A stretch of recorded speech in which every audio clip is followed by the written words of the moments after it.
Alrighty, welcome to the ADLR Podcast. On this week's episode, it's the After Hours edition where we go to hell and back and talk to vampires.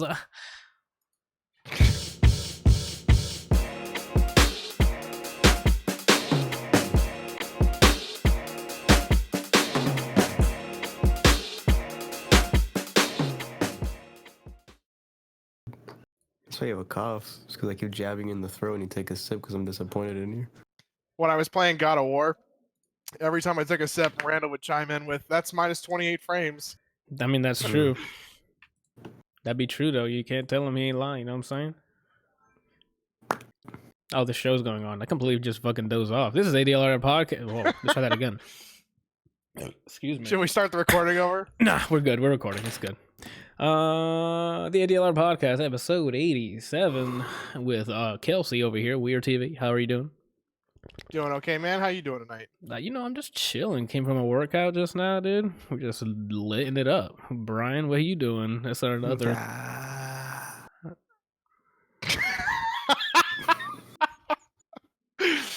Holla!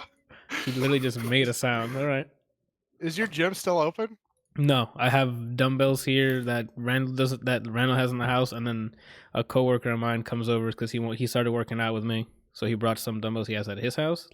Because his brother used to work out a lot as well. I know Randall doesn't have the audacity to start editing this document at 8:04, and he's not even present.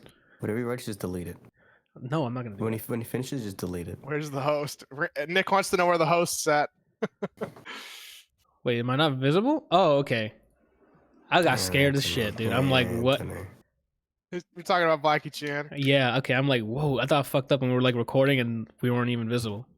You have to just grab what he's writing and delete it right now. I don't know what the hell he's doing. Yeah, I have actually a really nice weight set in my. Well, it was in my garage. And I was telling some of my neighbors about it. And they're all like, "I want to work out, but all of our gyms are closed." And I was like, "Well, I have weights if you want to use them." And they were like, "You have weights?" And I was like, "Yeah." And they're like, "It's probably some shitty set." They thought it was like some shitty set. And they come over, they're like, "Bro, you've had this whole time."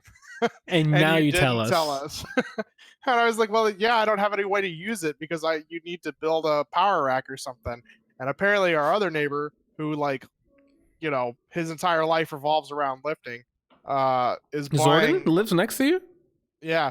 Oh. So he's buying his own rack, and we're probably just gonna end up setting up all of our stuff in his garage, and then anytime we want to go over, just text him and be like, "Yo, open the garage." That's pretty cool, though. Are you joining? Oh no, you have. What are you doing then? Since you don't have the Krav Maga anymore. I don't know. I mean, ours was still open. I was the only one that was able to go to the gym. Oh, okay. I didn't go yesterday because I ended up hauling a whole bunch of paver stones that were 38 pounds a piece. And so I, was like, yeah, I'm not going to the gym. We had to load them all by hand into the truck and then come home and unload them all into the backyard. I would have been happy just going to Krav. I'm getting grab that cable. Are you using this? I don't know. This is your setup. Here you go. Make love to this. Can you move those green cables? Grazie, Remember, sir. Anthony, you're gonna have to put some more gain on that bad boy. Yeah.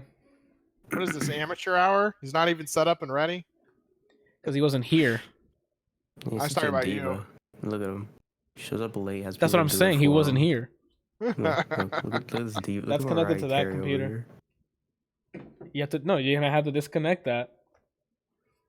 Look at him. He shows up in Mariah Carey hours whenever he wants and has people do it for him. What is this, the New Year's edition of Mariah Carey again? Yeah. Randall, you removed the wrong thing.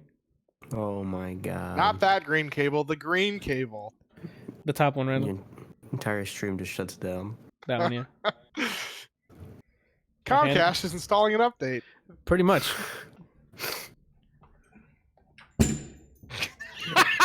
Did he just knock down the fucking... And now he's throwing stuff.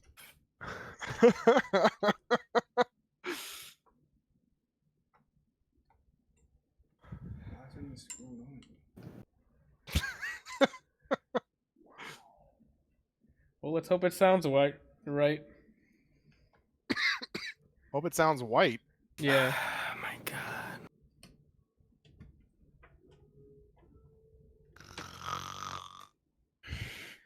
You guys can fill in time by like talk about your days and I mean, that's why we're providing commentary about what's going on. for the audio listener, no, you're just snoring. Yeah. Well, we missed the commentators. Randall knocking over a $300 microphone onto the ground. You know, if you had more of a like designated time for all of this, like if Yeah, we but- showed up every week, like let's say every Tuesday at 8 p.m. Eastern time, then people could show up early, get stuff set up and know what's going on, and then we wouldn't have this kind of problem. No, I like the millennials way of doing pop-up shops. Same with my podcast. Just at random times, I'm like, all right, it's time to record. Javi in the chat said he got all of March Fish and Animal Crossing lit. I don't know what that means, but lit. Speaking of back to weightlifting, I did actually lift for the first time in a while on the bench. I can still do 135 pounds. Proud of myself. You had a doubt that you couldn't? No, but Okay, I was about to say there's no fucking way you went in there going, maybe I can do 135. No, I know that I've lost quite a bit of muscle, but I didn't think I was that weak. But it's one of those accomplishments where you're like, yes. It's like a reaffirming, like, okay, I still got this. Yeah. Yeah, you probably can lift a lot more. You should have added more plates to see what you can at least do. Well, I went light. I did a bunch of reps, kind of light. 135 was the highest I went, just putting a plate on each side. And then this week I was planning on going back and trying to lift more, but seeing as everything's probably shut down at this point, Yeah. Charleston is on a voluntary lockdown. What does that mean? They are strongly urging everybody to stay indoors if at all possible and avoid everybody else, and then closing businesses that are not considered essential. And I mean, a gym is not necessarily an essential thing. But I mean, so sooner or later they're probably going to either shorten the operation hours, or then just close. Yeah. So we have to call each day that we want to go and see if they're even operating that day, because it really depends on how many people want to show up for the classes and things. Yeah, that makes sense. Skippy wants to know what your lifting numbers are. For what exercise? Bench? I mean, I'm assuming that the three biggest ones are bench, squats, and deadlifts. And deadlifts. Bench on a good day, 180. Like, I don't lift super heavy. Deadlift on a good day, I gotta do math. Hold on. That's his math hands. Yeah, I'm trying to count the plate. 245 plates on each side, and then like sometimes on a good day, and then a good day, add 10 on each side. So 245, I guess, would be deadlift. And then for what squat? Squat, yeah. 300. I think it's the same 245s on each, so that's 225. And that's only a couple reps though. That's like I'm saying it's on a good day. I'm not out here like The Rock squatting. So those aren't your maxes. That's just what you normally rep. Yeah, but it's only like 2 or 3 if I'm on 225. If I'm just trying to do low sets, high volume or high weight. 1 rep max, I don't know. I think there's an algorithm to figure out your 1 rep max depending on how many. Yeah. I haven't done that, so I don't know. I'll actually tell you. I just heard my spine snap while squatting. I don't know what the hell just happened. Like I pictured just my spine snapping and hurting. Oh, nah. It's not. So Bryant, what about you? How many pumpkins can you squat since your gym doesn't really have weights? Large. The second biggest one you find. Does this gym actually have weights in your new place? Or Wait, what? like I know that you guys aren't living in the same apartment that you were when I was living there, right? Yeah, that one had a good gym. Oh, that one had the good gym. This one it's basically like it's a box and you imagine your weights there. That's some strong willpower But right on there. top of that, even that shitty gym is closed. do you just what you need to start doing is just taking gallons of milk or water, and then just tying them together and using those as like your lifting. Do you still have? Weights. Did you get a lot of heavy books at Full Sail? I was gonna say you can put it in a backpack, use a broom on the handles, and then use that as your bar.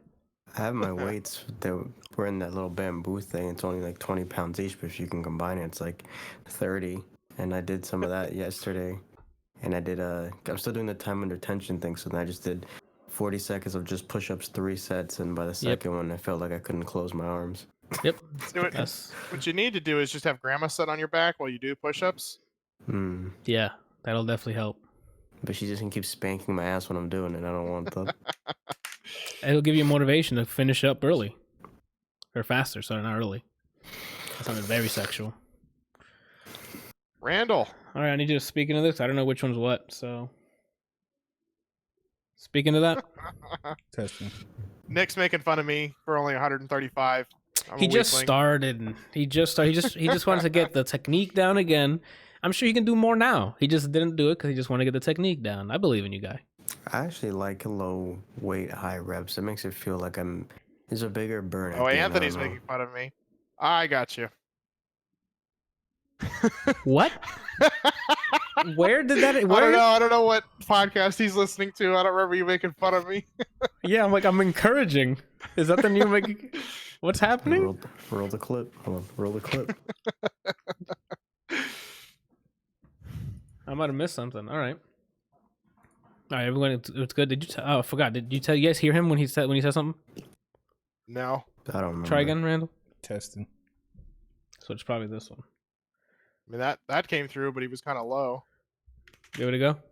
Testing. You somehow lowered him. I lowered him. So is it this one? I don't know. It's because they're both green cables, so I have no idea. And it's just the little thing you did, Brian, here. That doesn't tell me what's what. So I'm like, we'll see which one's connected where. Try it again. Testing. Probably that one. All right. So you said increase the gain, right? Yeah. Watch him like overdo it, increase the gain, right? Overdrive, fucking max. Hit it again, Randall. Watch this. Testing. Okay. That's good, better. right? You may want to turn him up just a little bit more, so that way when he's like leaning back or talking over in this direction, we could still hear him. Just basically, Anthony, when he speaks, keep your hand on the knob and just live swap it until I see the thing yellow. Lit.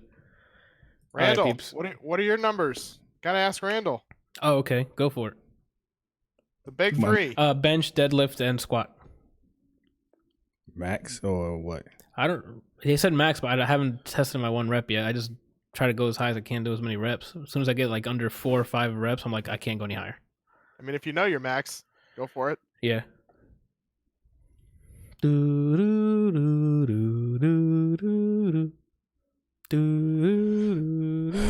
My max bench was like 315 for 8. 8 reps at 315. Is that what you said? Yeah. Brian, Nice that fart came through crystal clear, my guy. You look at the camera as if like, I wonder if that came through. We smell it here, my guy. I just love the face. He leans and goes. Yeah, like he looked over like, did you catch me? All right, go ahead, Randall. 380 pounds bench press. What else?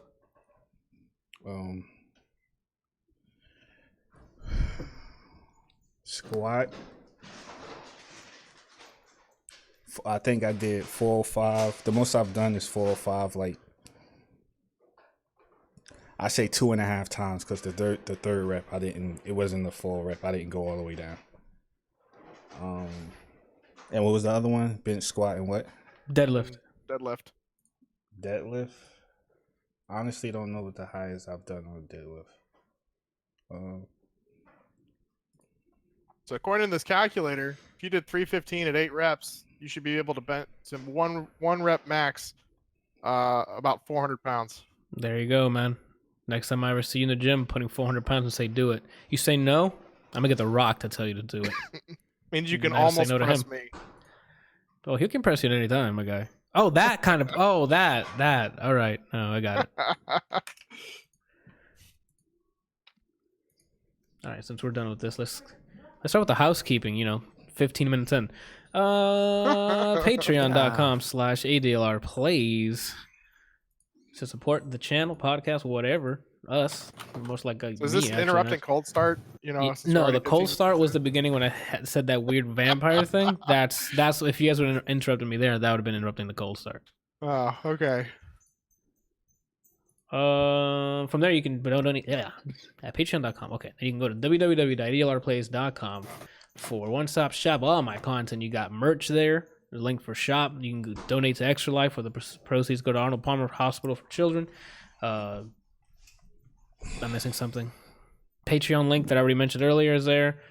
Speaking of merch, my guys, for the audio listeners, you're not gonna be able to see anything. Just imagine sexiness. Who's that? Oh snap! You can get that at the shop right now. Yeah, dude. No. Have them in a couple colors there, a couple of logos there. You can get a coffee mug that Randall has. Yes, I don't know if he's drank any coffee out of it because that's what it's for, but he don't drink coffee. Who drinks coffee? Thoughts. Number one thought, I guess.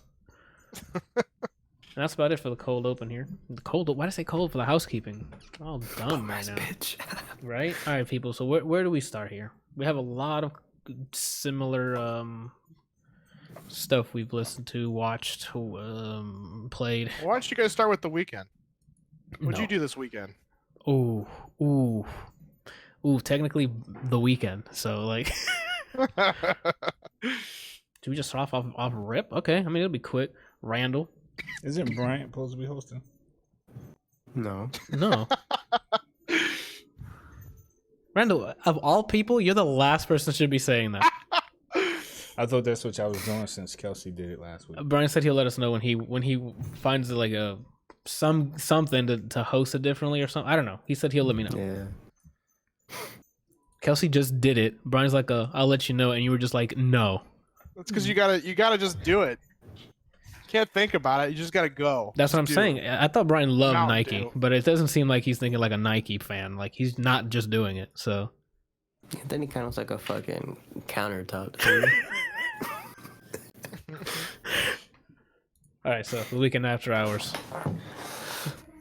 Who wants to start? I'll wait. Look how I old mean, his jacket is. everybody knows I'm the fanboy here, so I'm gonna go last because I literally have all positivity. So, Brian, Look at what his is wrong jacket. with your fucking jacket? This is like 6 years old. Randall, you have one favorite track on here. Did you listen to the whole album or just that? You heard that and then you just had that on loop? I heard the whole album. And that's the only track you like, or is that just? I said favorite. I know. I'm hosting. I'm asking the questions here. All right. You want to host? I You think can do next Randall week. wants to host. Yeah, it sounds like you want to host. You put favorite track on there, but favorite track doesn't mean you like the rest of it. That's why I'm asking. Was that the only one you liked? No, I liked everything. Oh shit, you liked all of it? Even Heartless? I mean, it grew on me. That's a good answer. Brian, on the other hand, why don't you like Heartless, Brian? It's garbage, dude. the instrumentals, whatever. Because Metro Boomin did it. I like his production work. Metro's brooming, dude. Yeah, Metro's brewing. That's his new beer company. Yeah, don't give him ideas. We copyright it. The beginning part when he's whispering, it's funny to me because he says, "I think he's saying I'm coming." And then the only part I like is the intro. That never need a bitch. I'm what a bitch needs. Everything else is just sounds phoned in. Sounds like someone auto finished the song for him. You're crazy on that. You're It's whatever. crazy The on chorus that. specifically, because I'm heartless. And I'm Okay. back to my ways because I'm heartless. Oh, and then the bass hits right after that. Yo, get that out. entire song. I made a playlist. Randall, all right? Peep this. I made a playlist, taking out the only 2 songs that didn't need to be in that album. Sounds way better. The album, you mean? The album, way better. Oh, okay. I thought you meant like the Heartless song. I'm like, Heartless what? is a useless song for the album. Oh, that Going from rhymes. Escape from LA to Faith Immediately. I was like, what's going on, Fixed. Jack? You Why'd fixed it. Why'd you put, yeah. What's And going then on, Jack? Why'd you guys do Yeah. this? And then the outro song, Until I Bleed Out, completely useless. If you end with After Hours. After Hours, beautiful end, and then it kind of goes into how the first song is alone again. Way better. You don't need some droning bullshit. What are your thoughts on Till I Bleed Out, Randall? Also, not like a top tier song. You're like, oh, it's good, but it's like skippable. Actually, that's the question that I'm gonna ask here. What are your skippable songs here? Because there's always skippable songs in every album. So when you're like, oh, it comes on, you're like, I don't really have any skippable songs, but I can tell you what. So what I mean by skippable songs is like if any of those, like let's say you're on Spotify, right, and you hit shuffle on your entire library. Not everybody does this, but you know how anything can come up. If one song from that album comes up, you don't skip it. So the songs that I have that are my stars are Too Late, Snow Child, Escape from LA. That man skipped. And okay, of course, Save Your Tears. I like the whole album, but I would say those are the songs that I probably listen to the most repetitively. Oh, okay. So the other ones are the skippable songs. You said 4 songs? Yeah, 4 songs. In order? Cut one of them off, and then in order, what are your top 3? Oof, that's a good question. Obviously, Save Your Tears is one, because it's the only one he put on here. I don't know, Anthony. Wait, say that again? What's the 3. question? What is my top 3? Yes, in order. Yeah, in order. Save Your Tears. I don't know, to be honest. I would have to listen to them again to like pick the categorize. That's been me like since Friday. I'm like, Brian's gonna ask me top 5 or something. I'm like, I'm not gonna have an answer. Yeah, mine's changed every time I heard it. Yep, it always does. We haven't even actually talked about the project here. This is like his 5th album, 6th. If you count Kissland as an album, then I guess. It's trilogy. Because that comes out as an entire album. Then Kissland. Then Beauty Behind the Madness, Starboy. For some reason, people aren't including the EP that came out, My Dear Melancholy. So that would be 5 or 6, depending if you count My Dear Melancholy. I consider it one because I think the code name for this album wasn't it 6. He just at the beginning just said chapter 6 when he was You're right. it. So yeah, I would count this. Yeah, you're right. I would count this as a 6th project. Everybody else is wrong. Ooh, talk about it, dude. He went a different direction this time. Not different. He leaned heavily into like synthwave, very 80s, mixed with. Actually, only the 2 songs were like trappish, like Faith and Heartless were trap, and the rest were more like dance, like EDMs. And then he went for like that. Faith isn't trap at all, dude. Snow Child and. It might have been Snow Child that I'm thinking about. Have trap drums in it. That might have been what I'm thinking. And then also fused in there like very Frank Ocean-esque like ambient songs. Like Alone Again, the way the Alone Again starts is very slower, like grind into the buildup of the Alone Again chorus, which leads into like the Too Late, which speeds it up with the drum and bass. That's a very drum and bass heavy track. No, Hardest to Love is more drum and bass. Yeah, I think you're mixing it. Nope. I can't play it right now, obviously, because copyright reasons. I have to listen to it later. I'm pretty sure it's Too Late is the drum and bass, and then the Hardest to Love is a slower one, because that leads into... Hardest to Love is drum and bass. When it gets to the chorus specifically, it's Hardest to Love. All right. It's one of my top 3. Again, I don't care if it's your top 1, my guy. I'm going to confirm afterwards. That don't sound right. I just listened to it while I do my workout. Oh, yeah, I just made it. Oh, imagine, dude. If I'm going through like Genius and then go and see like your name on like one of the mixers or whatever the shit, I'm like, you fucking bastard! You didn't tell me. I could have blew him. All right. So that's about it. It's a very synthwave ass album. It's if you like 80s dance, if you like experimental fucking, I don't know if it's pop. Is it? I would imagine it's pop. Pop and lock. With it's like a good mix of R&B and like EDM and synthwave and. He basically. So the first time I heard this album, came out on Friday. Yes, sir. I was like, I'm not gonna wait. I might be streaming that day. I'm not gonna wait. As soon as my break starts, I'm gonna listen to this album. Yep. So 1:30 came around. I went. That's really late for lunch. I try to eat every 3 hours, and I eat breakfast at 7:30. Got it. And then so I did breakfast, then I eat like a protein bar, and then a snack, and then I'm here. So yeah, put my headphones on. I let my food microwave and put the headphones on. First song I was like, yo, what the hell is this? After Hours. That's what it is. From the second song all the way to the third song, I was this close to weeping into my chicken. Yeah, dude. Very close. Just the chicken, not the rice. My chicken. Yeah, I already finished everything else. It was just the chicken left. You left the chicken for last? Yeah, it's the main part, so I leave it last. That's what Janana just said from back. I don't know if the mic picked it up, but What? did you save the best for last? Yeah. She just said it as well. She wouldn't know about chicken. What'd he say? He said she would know about chicken. How you know I said something? Oh, all right. Only she had ears. Yeah, right. So yeah, so those two songs. Movie one, content's really good. Two, the whole sound of the album is what I've been trying to make for like years. Trying to figure out how to combine R&B with like lo-fi and then make it synthy. If you listen to most of my stuff, you hear something out of those three in the song. And he fucking, not only do we look alike, but now we think alike when it comes to music. So it was a mix of those two things. I was just like, wow, he fucking did it. And that was just like almost Coco level eyes. Coco slaps, bro. Speaking of which, Onwards Eyes, so we need to watch that. So yeah, I don't know. I like all the tracks on here. Brian, you can give your like, I guess was that your overview of it? I guess yeah, it's lo-fi synthy fucking. Okay, the best way I can explain it, if you've heard his catalog, is it's My Dear Melancholy. If he took With that to the 80s. Starboy. Oh, I was gonna say with Starboy mixed. Nah, some song. In Your Eyes is like the only song I can think is like that album. And he groups the tracks very well, and some of them lead into each other in a way that I like a lot. Like Hardest to Love right into Snow Child. Into Snow Child, and even in your what is it? We just said it, Brian. In Your Eyes. Into what's the next one that follows again? Save Your Tears, which is a good. It slows it down a bit for After Hours, and then After Hours, like you said, I agree it should have ended, but I still like Till Bleed It Out.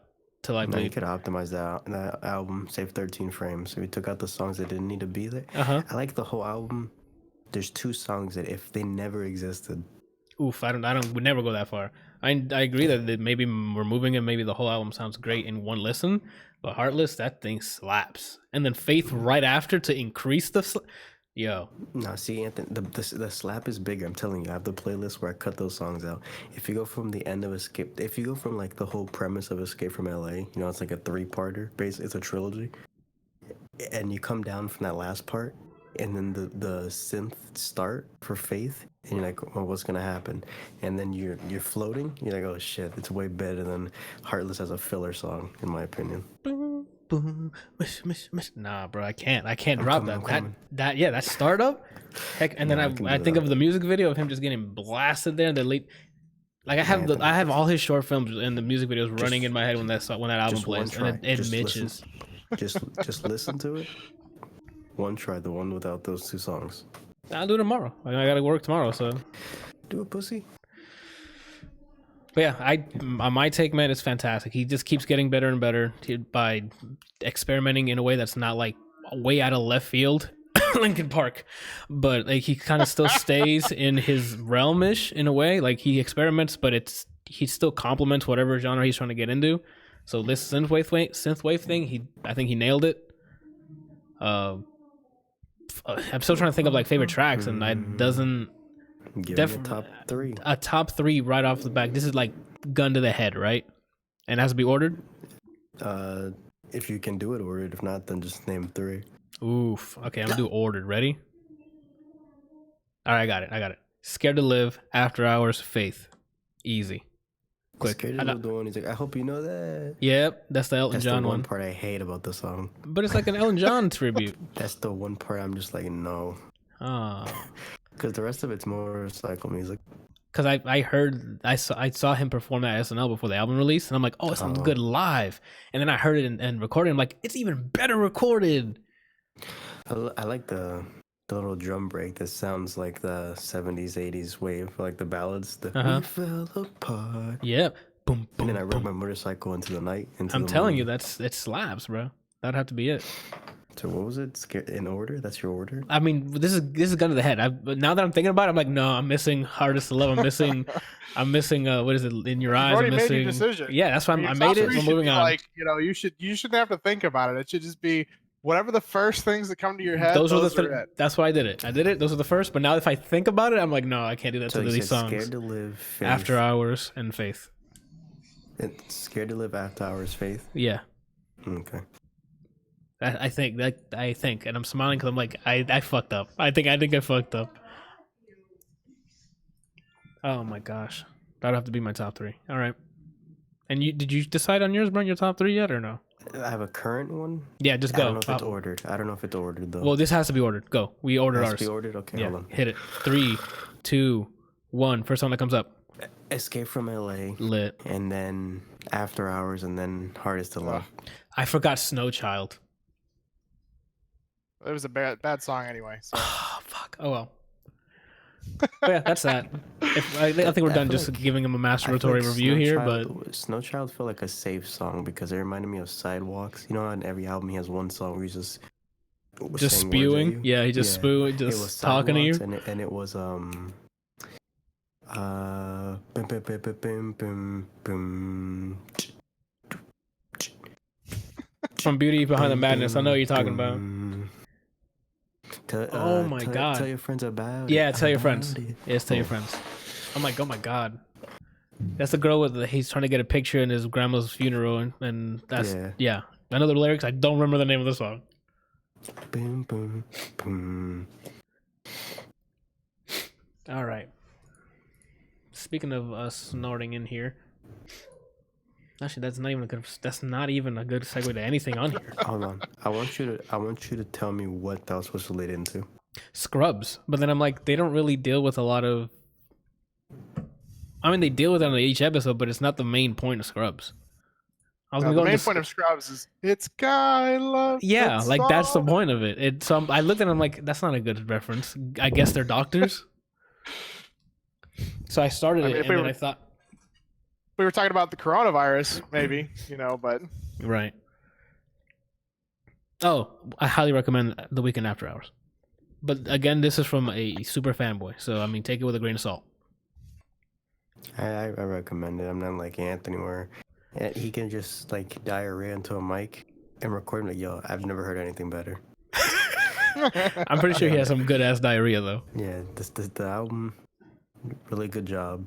It's what I've been trying to make something sound like for the past few years.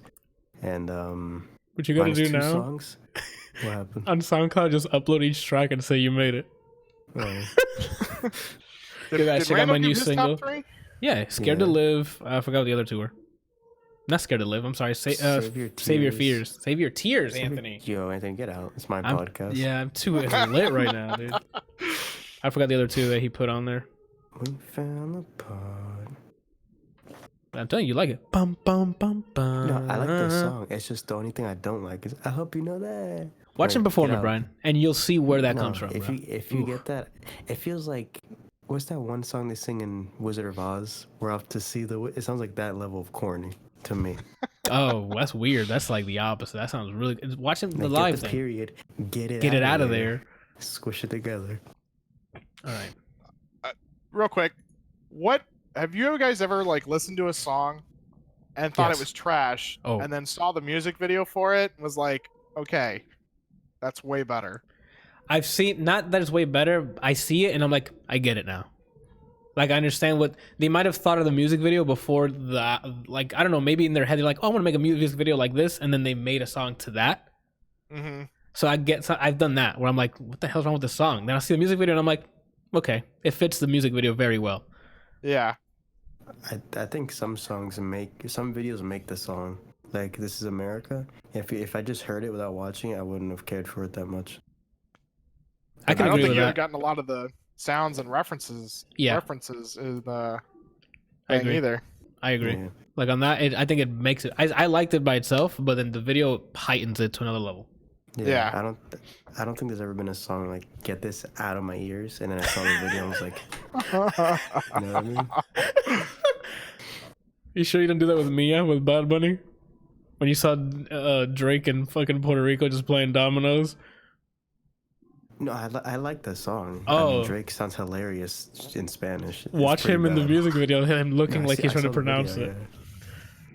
Oh my god. And I'm trying to think if there's any song like "Get This Out of Here," and then I saw the video. It's usually just the video makes the song, or it just like it's a good support for it. So like the video for Sexual Seduction, it's hilarious to me. I don't think I remember that video. Like go watch it, pussy. Okay. Where'd it go from here? Oh, that I gotta check in my debt now. I owed Kelsey a watch of No Game, No Life. Is this the right movie? Is there another movie, or is it No Game, No Life 0? No, 0. Okay. Pretty sure it's 0. This is gonna sound repetitive and mean. Okay. But I've asked this question before. I'm gonna remix it. Okay. Okay. What did you like about No Game, No Life 0? I mean, it gives a lot of backstory onto, how, like, first of all, it's the two people kind of like coming back to life in another form, and being together again. And then it gives a whole bunch of backstory into like what the world was like before it became all about games. I'm gonna correct you on 2 things there. Okay. All right. Here's why you're wrong. Because you said there's a lot about the lore. There's not. There's some of it, and we get to see some new fucking religions of species, which is the Ex Machina. 2, what was the second thing you said? I already forgot. Oh, you say how everything was before the games began. Yeah. No. We see how those humans were before the games began. And then we see some elves hit us with literally the TN super move at the end to blind us all. Yeah, it was that, Brian. They said heavens whatever, and everyone's blind. And then an energy ball that Frieza made is just right in front of us. I was So got you didn't Davy like Jane. I didn't like it because... Let me rephrase the question. You don't like it because there's not enough information. It's not that you didn't like it, it's that you wanted more. Yes, and you told me... I fully agree with that. You told me... No. We can go back. It's recorded. You're like, go watch the movie because there's more on the backstory. Kelsey. There is. This movie's the whole show is from the human's point of view. That's not everything. I knew the human's point of view from the fucking anime. And they continue to berate the human's fucking side again for an hour and a half. Another thing that pissed me off was, hey, I'm the Ex Machina, right? We're robots, from what I can tell. And now, by 20 minutes in, tears on the girl's face. You don't know emotion. You're here to learn about the heart. And then, I was done when and in her spoilers for this. I don't know who's gonna watch this, but the final battle with her in it, and she's like, he gave me his heart. Yeah. So now I feel. And then that bitch copied the feelings to the mainframe. So now all of them can now feel. Kelsey, I almost just turned it off right there. I mean, it's like what was it? No. As much as I'm complaining about this, Soul Eater was worse. Very worse. I mean, but that that at least makes sense because they're supposed to be sort of like a hive mind. It's supposed to be like Oh no. I'm not saying I understand how that works. As a hive mind is going to copy it over. There should have been an arc that made sense to me there. It was Kelsey. It was I met this human. He somehow fell in love with me. I'm now crying. We're married. I'm dying. Feelings. And then the main boss. Oh, this also pissed me off. He comes and introduces himself, the main dude. I don't have a name, but I'll call myself this. That's a fucking name. When you go, hey, call me this, that means that's your name. I don't know why this one I think I'm just nitpicking, but dialogue could use some work. Yeah, if it gets you tight, it gets you tight, dude. Doesn't matter where it comes from. Yeah. Oh my gosh! But the fight scene at the end with what's her name? Jibril. The one that's in the actual anime, Jibril? No, Jibril. Yeah, Jibril. That was a dope ass fight. Like I'm okay, yo, the Ex Machina, she's not even a main fighter, machine, and she was out here doing some crazy beam attacks and like she was zoning. She was Brian. You would have been super proud of the zoning. She was wrecking everything. Yeah, I'm like, oh, she's actually gonna take down Jabril. But I'm like, oh no, she comes into the anime, Anthony, you idiot. No, and Jabril is like in that scene, she's like using like 10% of her power against that thing. Yeah, like she wasn't even trying. I'm like, no, but it still looked cool though. Like everything looked fantastic. The main characters I didn't care that much because they seemed like carbon copies of what's currently in the anime.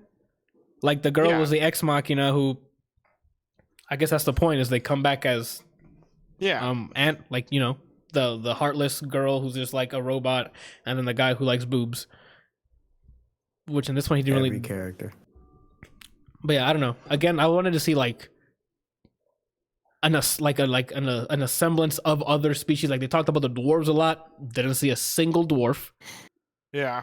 Like more I wanted more. And if it's a movie, like I will agree. Like it the whole everything about it just really focuses from the human side of it. It would be cool to see more, like get more backstory and things and more in-depth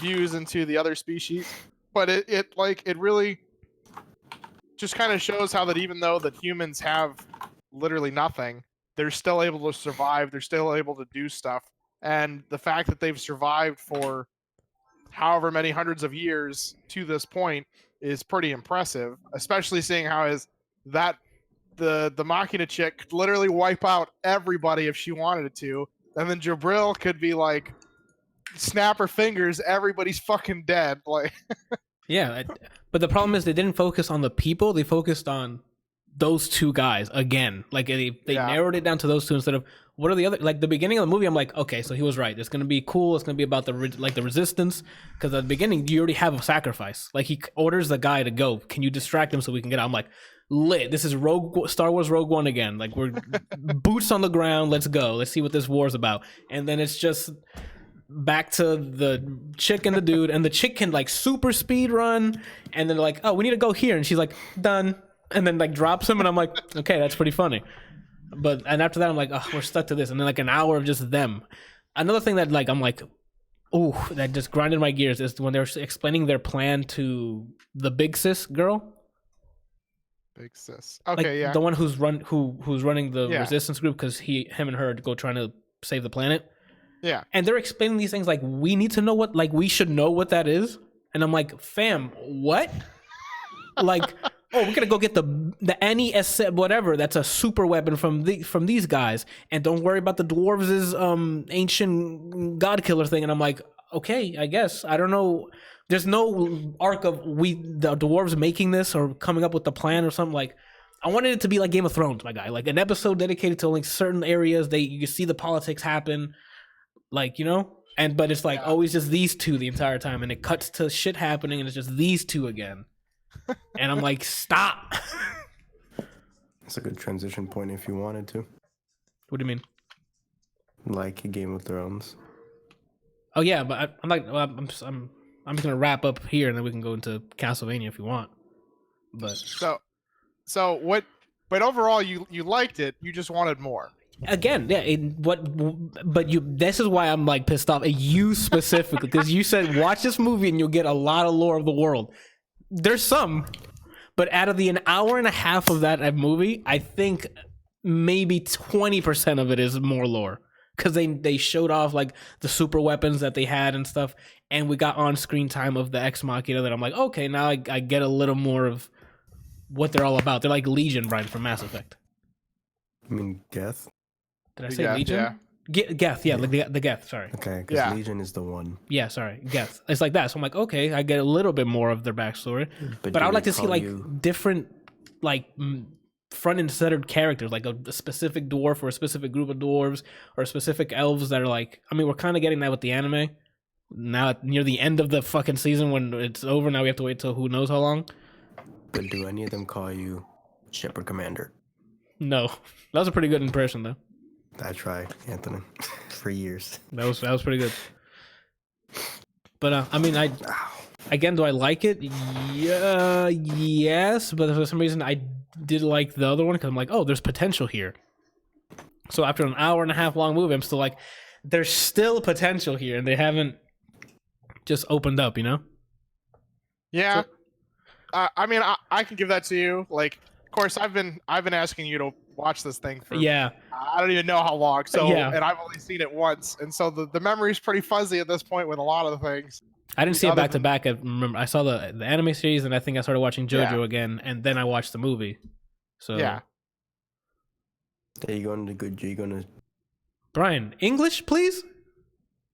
Are you going to start JoJo Part 5? Yeah, now that I finished No Game No Life, I got to go and get JoJo, finish that up, and then maybe I can start My Hero again because I'm behind on that. Yeah, I need to. But I also need to watch like real life shows, like Better Call Saul's still running. I got to finish. What is it? The Good Lies, the show with that song that we liked in the beginning, the intro. Pretty Little Liars. No, that's close. It's Big Little Lies. Pretty Big Little Lies. Yeah. Season 2, I still haven't watched it. There's all of the other shows. There's so much shit I have to. Legion and Preacher I still haven't finished. I think you should watch Preacher first. No, Legion. Legion has a cooler one because Legion. Go watch Legion first. That show, I can't be in. I told you what happened when I started season 2. No, I don't remember. My body I just fell asleep. There's so much information at me. My body just panicked. I just fell asleep. I think in this last season there's more action because they know they had to wrap it up. So it's moving pretty quickly, and you see a lot of the villain, and he does a really good job. Sinestro? Yeah. I don't know. We're jumping ship. No Game No Life. Sorry, Brian. Let me just wrap it up here. If you like the anime, you'll definitely like the movie because it's more the same. But that's kind of the reason why I'm disappointed in it. I don't hate it. I'm just disappointed in again. There's potential. Please open. So if you said they are working on the season 2? No, I don't know that they're working on the season 2. I think they because the movie ends.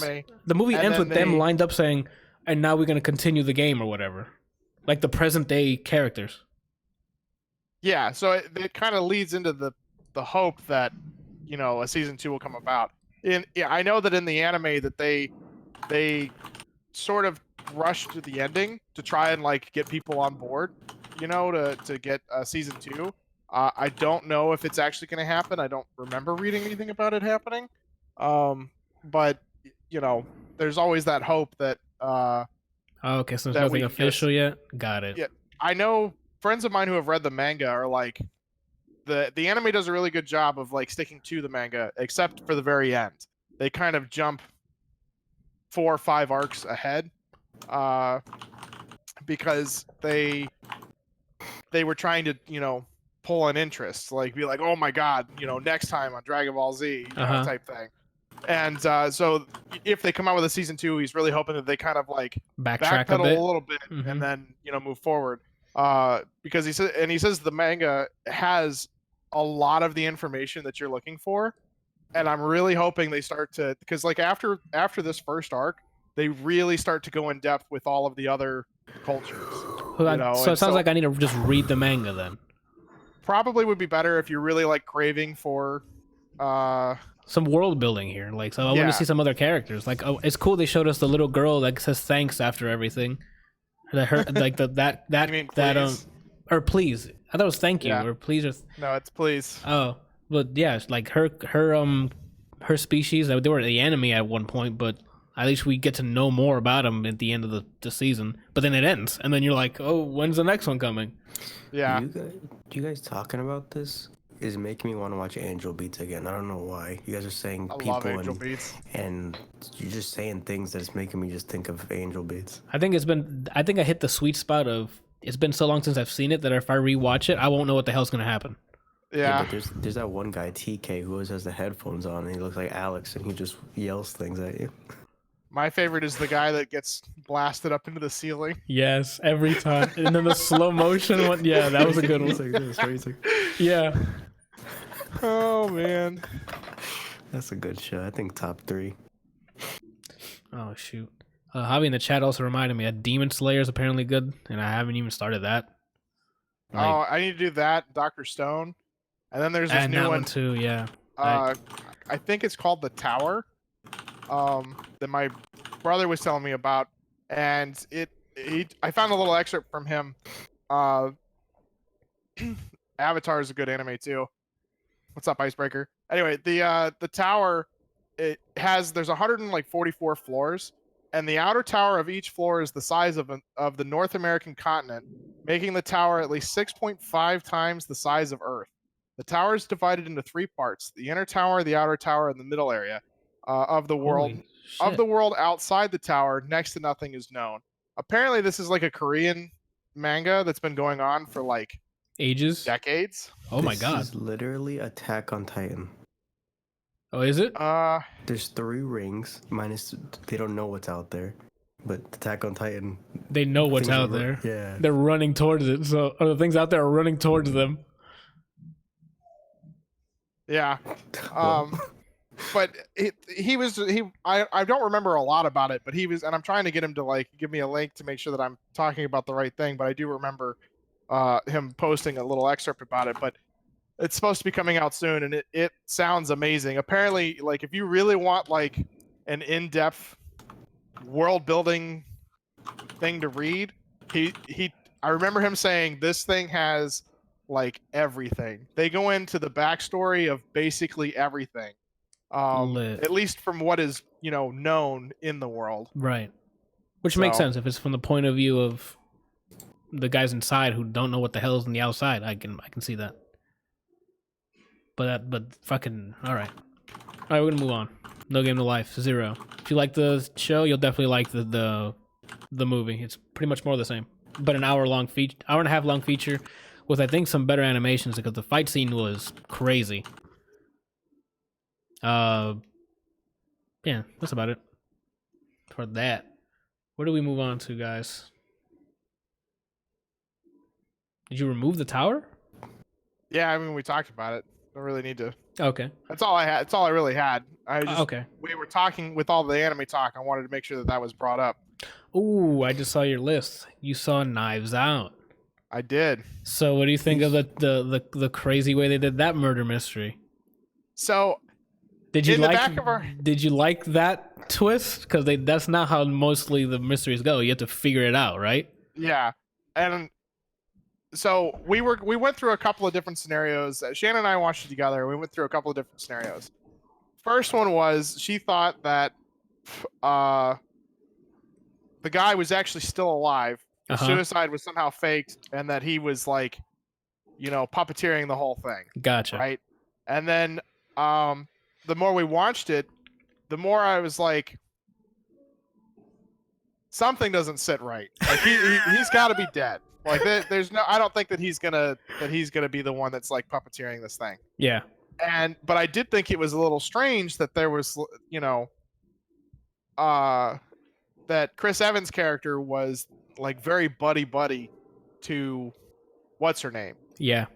But obviously did not pick up until the very end why it was that he was so buddy to her. I mean, it was the beginning of it was a little boring, but then like you're drawn in. You're just like, yeah, you're like, so how did they fuck it? Yeah. Yep. And then the fact that he like in the 4 seconds that he has, that he thinks he has left to live, he's like, okay, this is what you're gonna do. These are the things you're gonna say. These when they talk to you, which they're going to. You're going to eliminate yourself as a suspect by saying these things in this order so that you're not actually lying. You're just not giving up all of the information, and all this other stuff. And it's like, holy shit, dude. To have the ability just to be like, I know how to, commit the perfect crime. Here you go. Well, it makes sense because he's a writer of it. Like, he's been doing that his entire life. So I like that they use that as his background so he can be like, so it makes sense that he can do that. Instead of, hey, I'm dying, he's like, oh no, here's how you can get out of it, and then just falls over. It is a little sad that he ended up just, taking his own life for no real reason. Yep.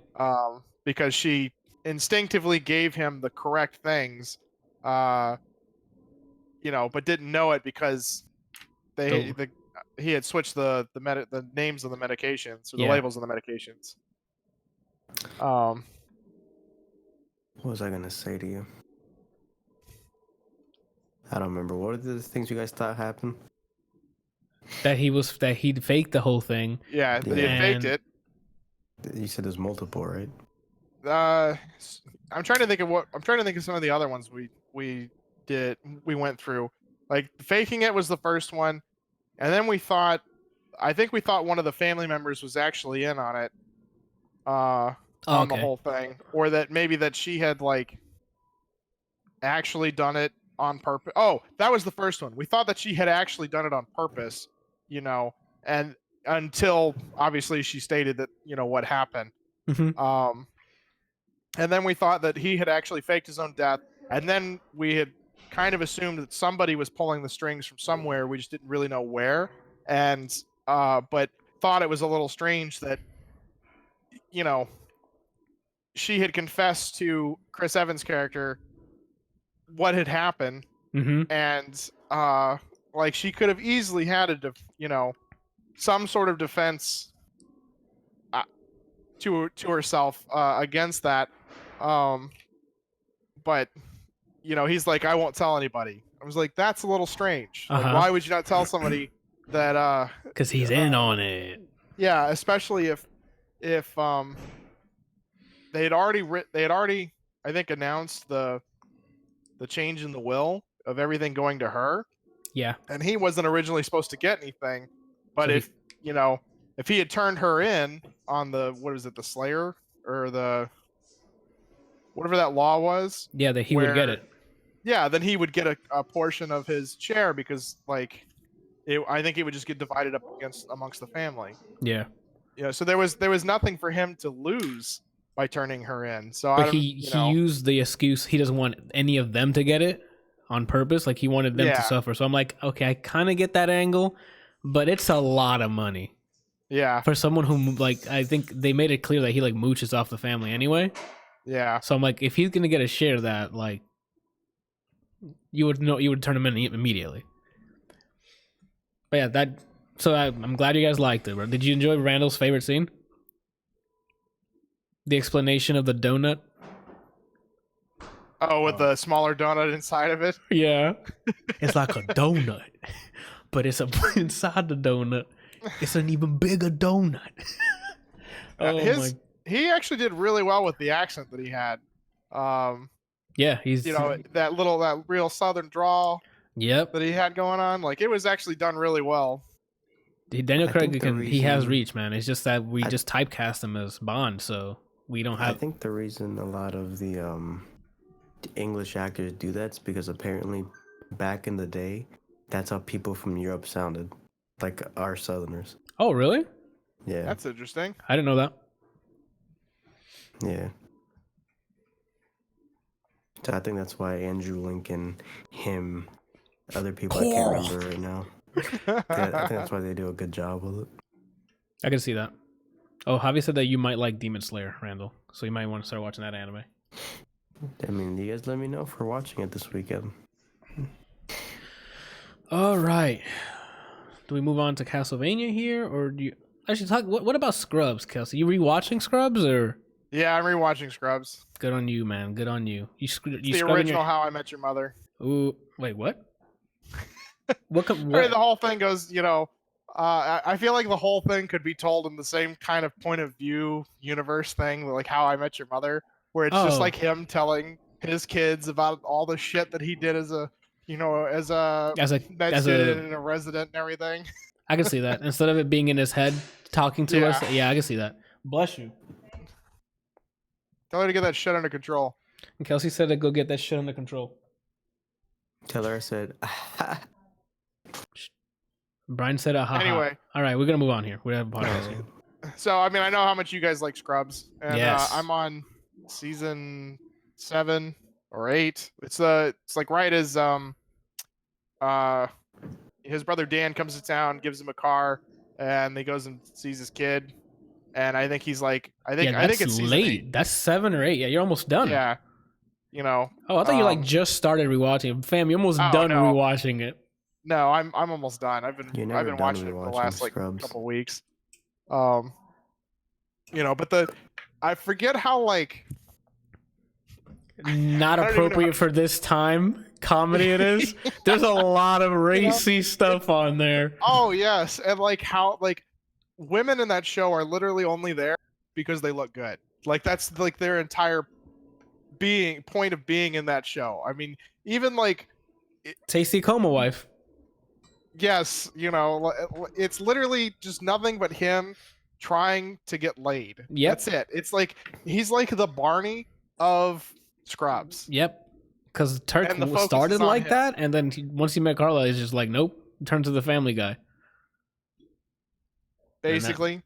And Dr. Cox is like the Grinch of the group, and doesn't really ever change. I mean, he has his arc. He's the Vegeta of But- the show. I guess so. Yeah, But you're he right. helps everybody out though. Like it doesn't Yeah, he does. I mean, it seems like he's just this big asshole, but he's literally doing nothing but protecting his students. Yeah. I mean, the whole thing is about him, even though he's like really like rough with them in especially in the very first season, you know, or second season, where He he literally just and shits throw all it. over their drink. Whatever sticks is their friend. Yeah. What's the right dosage? You just grab a handful of it, you throw it at them, and whatever they catch is the right dosage. Oh my lord. One of my other favorite scenes with him is do you see what I'm wearing? Do you know what this is? This is me working out. This is the last thing that I have to myself Yep. because my son has decided that pooping is now a team whatever. So we noticed that Anthony it says to remove 8 stitches, but we Yeah. found 9. Should we leave one in? Yeah. Yeah. But Oh my yeah, I mean, God. I just think it's great, like how he's portrayed as this this Vegeta. jackass, you know, that like hates the world, and I mean, he kind of does, but at the same time, like Who he doesn't, right? literally does. He protects everybody in his little circle, you know. Yes, sir. But he does it in such a fashion that just makes me laugh over and over again. I can watch Dr. Cox's like rants over and over again. Are you a real doctor? You're a doctor like Dr. Pepper's a doctor. Pull it out your ass, Bob. Yeah. Oh, Oh, my god. I think I'm Great, dude. I think I'm still on season 7 because Denise hasn't come in. Who is So like one of my. 7. She's like one of my favorite characters. That's the that one Denise that is the bangs blonde fat chick. guys? Yes. Okay. That loves fat guys. Yep. Like, I love me a fatty because they try so much harder. Yep. Oh man. God, that show's so good. The what I deem the last episode always makes me sad when like the projector screen comes down. That is the last episode. I never like to acknowledge season 9.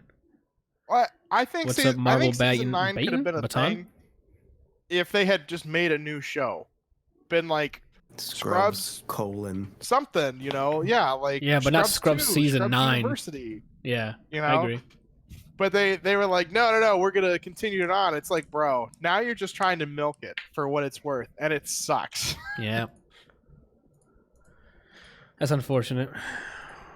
All right. So, I mean, I liked it if you looked at it as like an independent season, and that, you know, it doesn't really have anything to do with Scrubs, even though it's It's its own thing. It's its own thing, but they made it seem like it's part of what happened, and I'm like, no. Yeah. It ended at that, like Brian said, that projector, like what life would be in the future. And I'm like, yes, that's the ending. Yep. Ah, sad days. You're reaching. I just that wanted to bring back episode. some good memories because, you know, I know how much you guys like the show, and I've been rewatching it. Yeah, that's the apartment days, man. Sleeping The late watching ending- Scrubs. The ending of The Deuce reminds me of that episode. I think that's why it hit me pretty hard. Oh wow, no, you're right. But the difference is in the Deuce, it's actually happened. Like that's what actually happened. Scrubs leaves it Yeah. up for like interpretation. Like, oh, this could probably happen to us in the future, and of course, yeah, that's crazy. You're crying. All right, Randall, you saw 2 back-to-back hitters, dude. Hey, I don't Randall, know any of those. Yeah, I'm listening. you sure? Because you're not even aiming at the mic right now. You It's said not even that on screen. Yeah, he's on screen. Wait, you guys don't see him? I see him. Yeah, he's Well, he's sort of on screen. he's on screen. What are you talking about? Go ahead. Oh, sorry. I'm the one asking you the questions here. I thought you asked me something. Just Mercy. This is the one with Michael B. Jordan, right? And Jamie playing Foxx. a lawyer that's trying to. He's defending Jamie Foxx's character, right? Mm-hmm. Go for it. I don't know what he did or didn't do. So That's what I was looking up because I couldn't remember the names. Because it's a real story, right? Yeah, it's based on the true story. I don't know the names and stuff, but I think Jamie Foxx's character was convicted of murder that he didn't do. Correct. And now Michael B. Jordan's character is defending him and trying to prove that his innocence. So Jamie Foxx plays Walter McMillan, and Michael B. Jordan plays Brian Stevenson. Okay. Which is an attorney out of Georgia. Okay.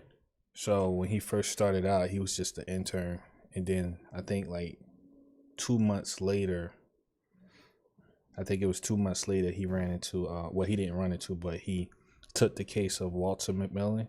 Okay. Walter McMillan's case was that he was convicted of a murder that he didn't do. He was innocent, but it would be like, this is a little bit extreme, but it would be like if Bryant was driving home from work and he got convicted of killing Kelsey's wife. What the hell? And then returning. You mean randomly? He drove home. He was driving home from work and stopped by some sort of officer.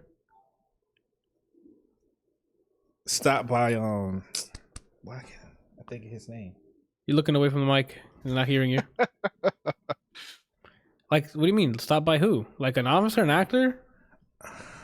I'm trying to think of an extreme case because the reason why is because the situation was just like ridiculous. Like the way he got convicted was just like the chief of police or something gets like surrounded, like surrounds Brian with SWAT or something. Like he got convicted of something that was impossible for him to do. That guy threw a javelin from Minnesota to kill the Queen of England. Like it would be like if he, if Brian was driving home from work and he picked up Kelsey's brother and made Kelsey's brother go to Kelsey's house, killed his wife, and then returned home. Like if only. Wait, what? Like it's physically and it was all done in like 2 hours. So they just stormed his house, arrested him, and said, They arrested him when he was returning home from work on the road. What the hell? So the whole movie is about finding justice. Brian Stevenson trying to. Well, it's the main character the main situation is about him getting off McMillan, which is played by Jamie Foxx's character. Yeah. But it's also other people who have been convicted of murder. But the thing is that these individuals who are being convicted of murder all are sentenced to death row. So it's just a matter of time before they're all going to get the chair. Because at that time they were doing electric chair. They wasn't doing lethal injection. Oof. So he takes on several clients, McMillan being one of them.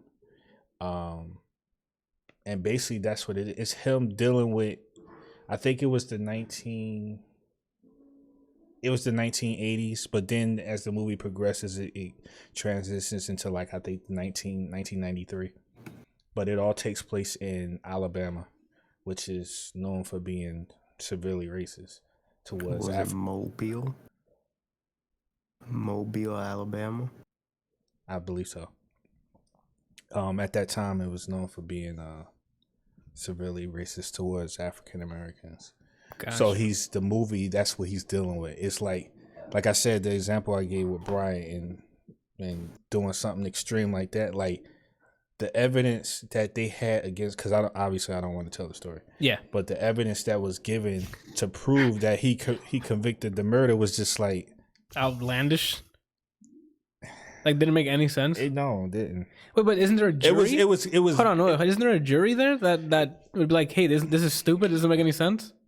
Yeah, you would think. And they all just like blindly agreed to the. So everybody that was on the witness on the jury, yeah, was Caucasian. Nobody African American be on the jury.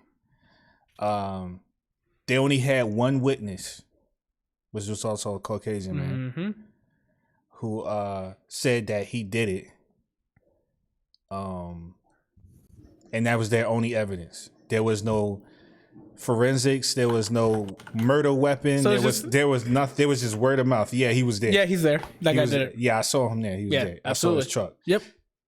His truck right and there. He got convicted on that. And he got convicted on that. Lit. And Okay. that was the What year is this supposed to be in? Yeah, that's a good question too. So it started out in 1983, I think.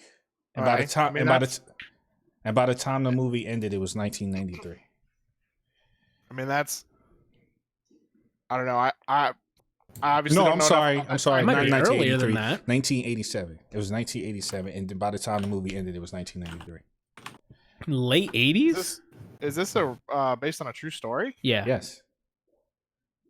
All right, so okay. Yeah, that sounds. How are the performances? I guess we'll move on from the story so we don't spoil it. It's Jamie Foxx. It's Michael B. Jordan. Any other name? I remember. Brie Larson was in it. Oh, how's she doing it? Because she Can't usually really just does say it. it's Jamie Foxx and Michael B. Jordan. We all. I mean, several people have seen Fantastic Four, and you know. But Creed. Yeah, but even in Fantastic Also, Four, the movie Wakanda. sucked, but he didn't suck as an actor.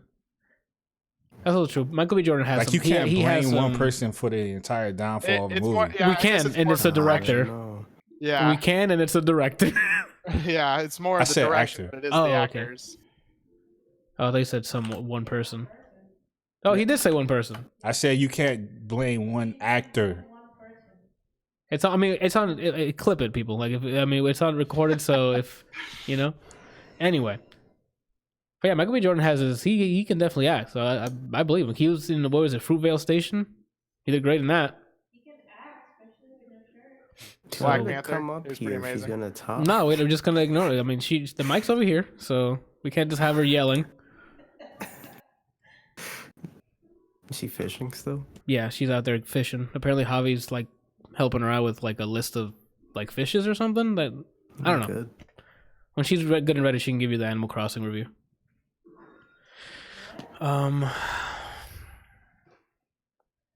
I guess I don't have any other questions. I guess it's based on a true story. We just gotta watch it. You know. Did you say if you recommended it or not? Oh, that's the last thing. Oh yeah, I mean, definitely recommend Heavy. it. That's a heavy recommendation. Yeah, I mean, Ooh. it's really good acting. The story is It's based on a true one, so it's not like bullshit. it's If I mean, it's bullshit. it's emotional, especially for someone like me. Right. So since it came out in 2019, if you were to watch it last year, would it topple anything on your top 10? movie of the year list? If you remember your top 10, that's too hard to ask because I can't remember everything that came out in 2019. Then it didn't You- belong there. well, Randall, you had a top 10 of 2019. He's just asking, would it have made that list? I don't even remember what was on my top 10. Oh my god. It was like Hentai Girls Are Us. It was It may have replaced one movie. I don't know because I don't remember what was on my top 10. You might want to go to the episode where we did our top 10s and like hunt down your top 10. Speaking of hunting, tell us about the hunt, Randall. That was so terrible. You're terrible. Only on Tuesdays. That movie was weird. Javi said, hold on. Javi said he was in Space Jam 1 and 2. Wrong Michael Jordan idiot. Oh my god. All That's your right. son, Anthony. I'm so proud. Go ahead. Too. The hunt. What's so weird about it, Randall?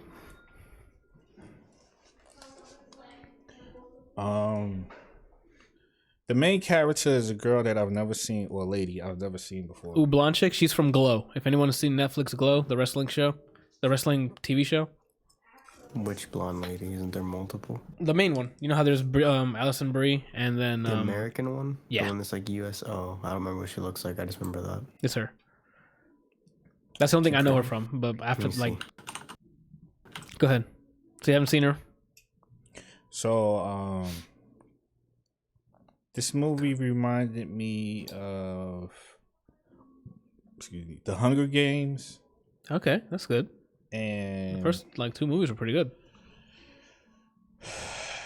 I liked them anyway. it reminded me of The Hunger Games and Ready or Not mixed together. Okay, you're selling me. Ready or Not was yeah, that's Yeah. the Bride movie. Oh. that he watched without you? Yeah. Ready or not, you're hooking me right now. I need to watch that one.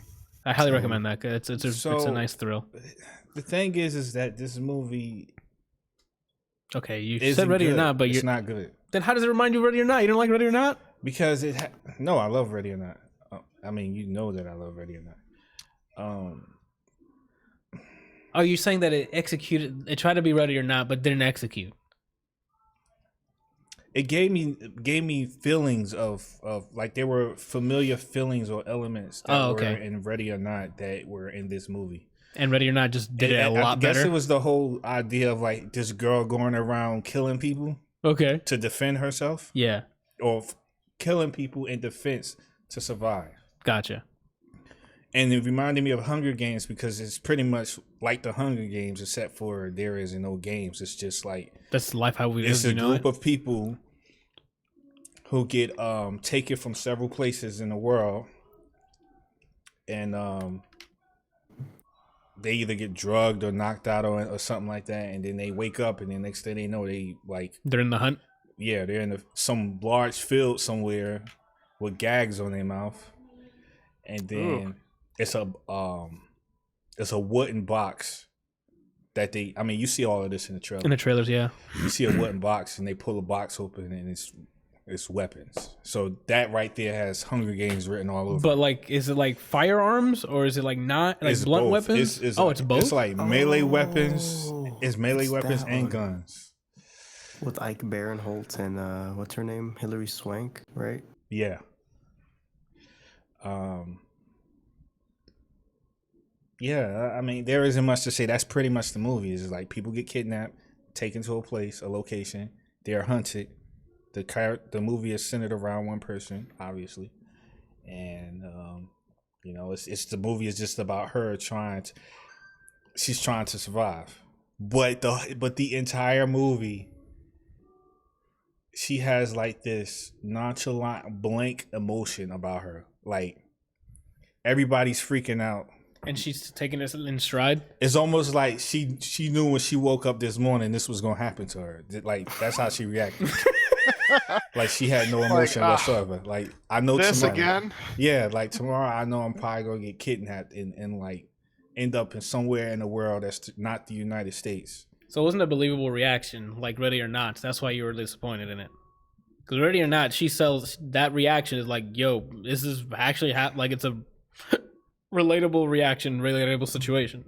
It's just parallel universe to me, then. I guess it tried to like. It kind of tried to explain why she was like it, but it was like really it was like part of a 30-second conversation as to like kind of describe why she is the way she is, but it's still like, I don't know. I guess she was just supposed to be portrayed as a character who had totally given up on life, and she used to be in the service, so I guess it was those two things combined together made her like this. I really don't care where I'm at. I just want to get home. Because it was a part in the movie where like the dude is like her and another guy, and they're walking down this road or whatever, and he's like, "Don't you want to know why they're afterwards? Don't you want to know why they're killing people?" She's like, "No, I don't care. I'm just trying to get home." Yeah, like she didn't say the get home part, but she was just like, "No, I don't care who they are, and I don't care why they're trying to kill us." I'm like, okay, that's weird. Renault would be like, all right, you go your own way, I'm gonna go my own way. I mean, I would have stuck around with her because obviously she could handle herself and she knew what she was doing, but okay. I just feel like, okay. And then on top of it too, like I think out of all of us, I'm the person who's the least trying to figure out what happens in the movie. Usually when I watch a movie, I'm just in the moment. I'm just about being engaged in the story and trying to enjoy it for what it is. But even I was like, okay, I see where this is going. Oh yeah, him. He. No, yeah. I already knew he was on their side. Like big surprise. Oh, you hit him with Brian's thing.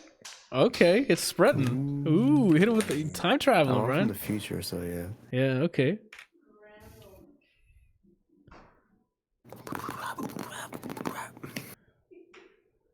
All right. Cool. So I guess the final question is: do you recommend it or not? Nope. That's a One heck of more like not question. even a if it's free. If it's free and you don't have anything else to watch, sure, go for it. At the very there's always least, porn. Yeah, like we always have something to watch. I would pick this over porn. I don't know, dude. I've never watched porn, so I don't. I would rather watch action Yeah, than you've people. watched porn before. The 2 seconds that you. I don't. That we did what? You mean that you put on, bro? Whatever. Don't even sure. We'll even Anyway. start, dude. Let's not start, dude. And I didn't watch it. It was like half of a second. I saw something I didn't want to see. Yeah. And I looked Some back people down. come fast, dude. Yeah, Whatever. Anyway, the point And that's I'm what trying turned to him make, on to streaming himself. yeah, dude. the point I'm trying to make here is, if you're gonna watch a movie like that, I would strongly recommend you just watch either Ready or Not. Yes. Well, I don't know. No, Ready or Not's a good recommendation. No, not that. I'm Ready or Not, hands down, obviously. But I'm just thinking about whether or not if I would prefer to watch this movie or if I would prefer to watch the first Hunger Games. Would you rather watch paint dry? No.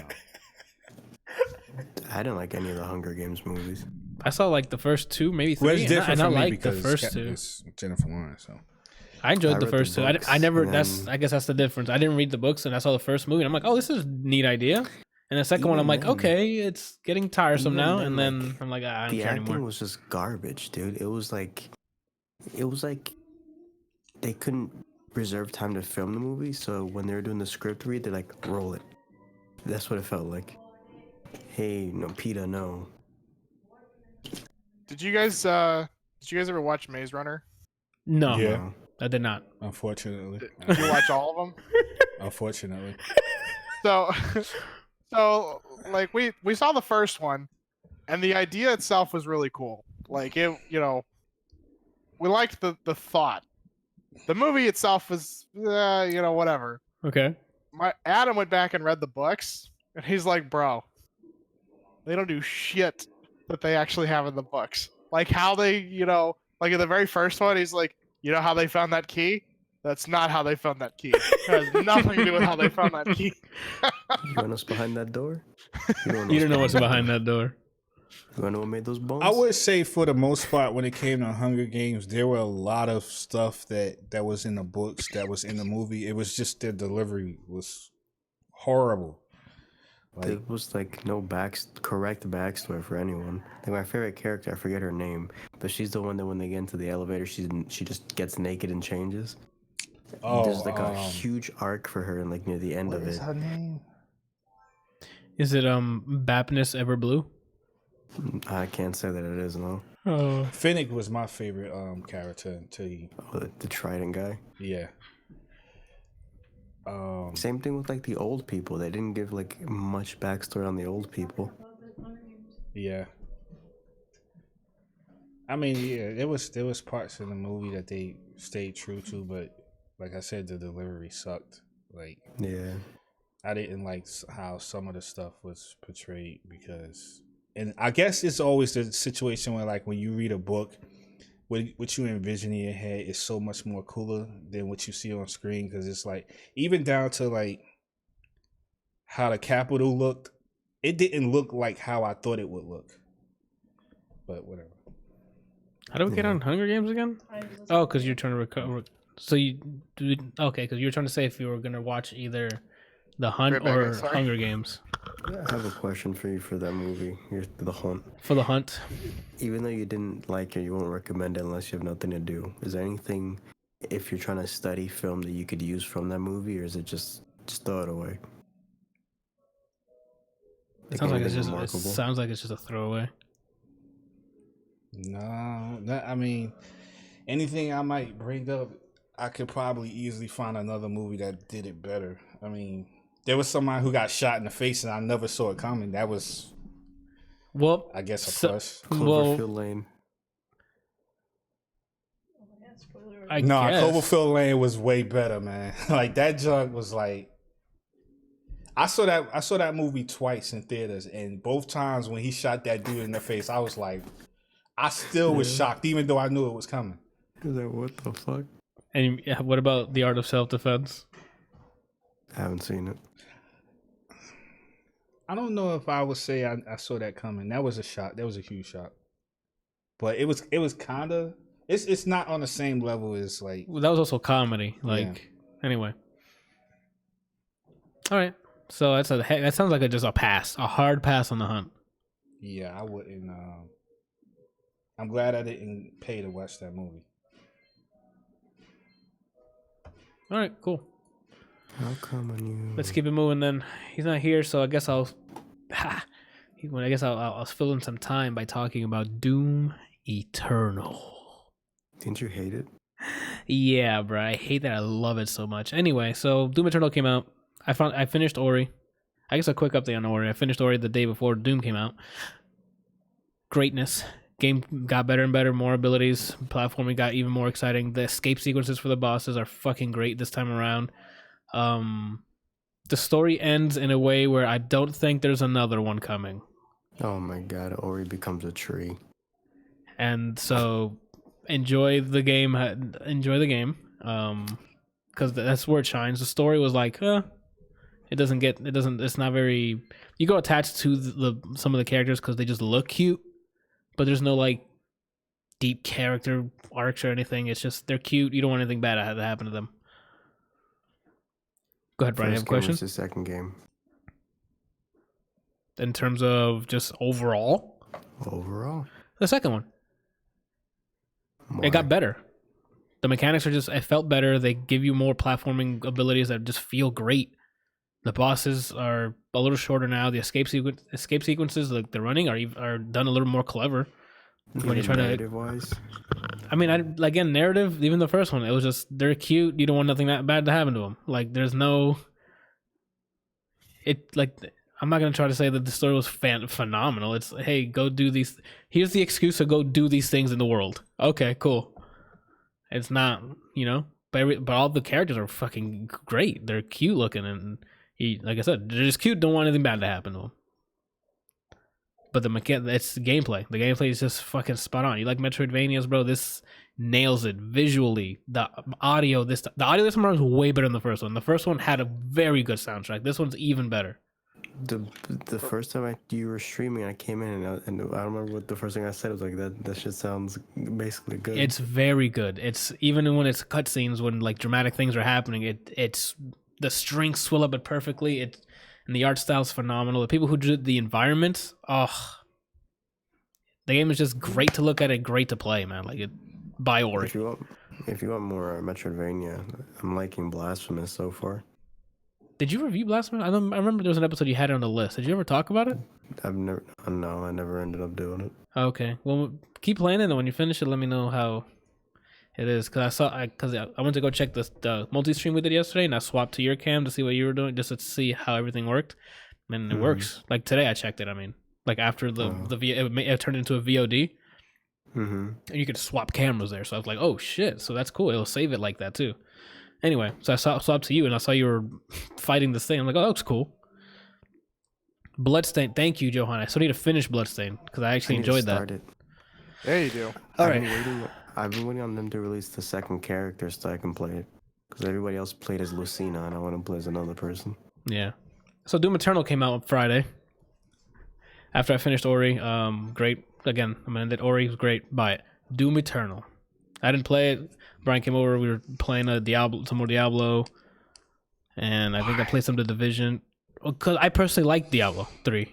Like I like it a lot. So he says, "Shut up, pussy." I don't have the experience he does. He played 1 and 2. I only played 3. So I don't know what Then there's Diablo, and then there's PoE. Like I played that and I enjoyed it. Me and Brian fell off. Like we played back when it first started.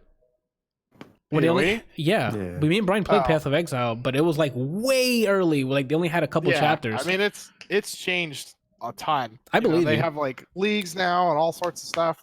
The company is amazing. I've gone to that game and stopped playing so many times, and then I was like, let me start playing again. I was thinking of builds. I was studying Kelsey builds and stuff. I was trying to get to a certain level, so I didn't feel like he was just carrying me. I wanted to be like fun while doing that shit. Yeah. I never went back. Oh man. Yeah, I mean, I enjoyed it's one of those things that if you don't that game there's a lot to that game. It's not something you can just kind of learn in an afternoon. Like Diablo 3 is something you can just pick up and go and do. Oof, absolutely. That's what I like about it. That's my thing that I like about Diablo 3.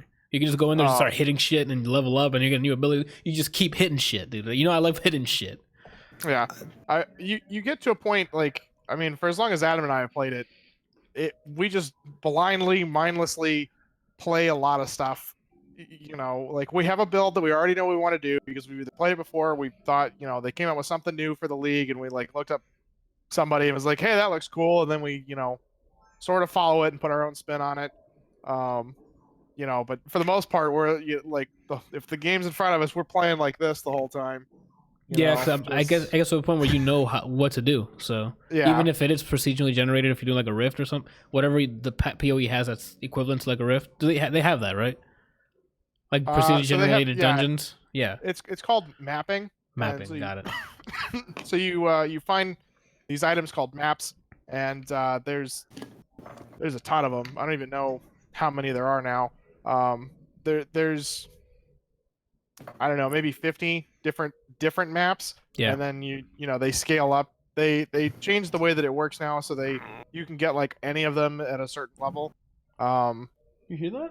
And I think that was Brian. you know, they're all, some of them are laid out for the most part the exact same, and then the others are just, you know, kind of randomly procedurally generated for that area, but still have a similar layout.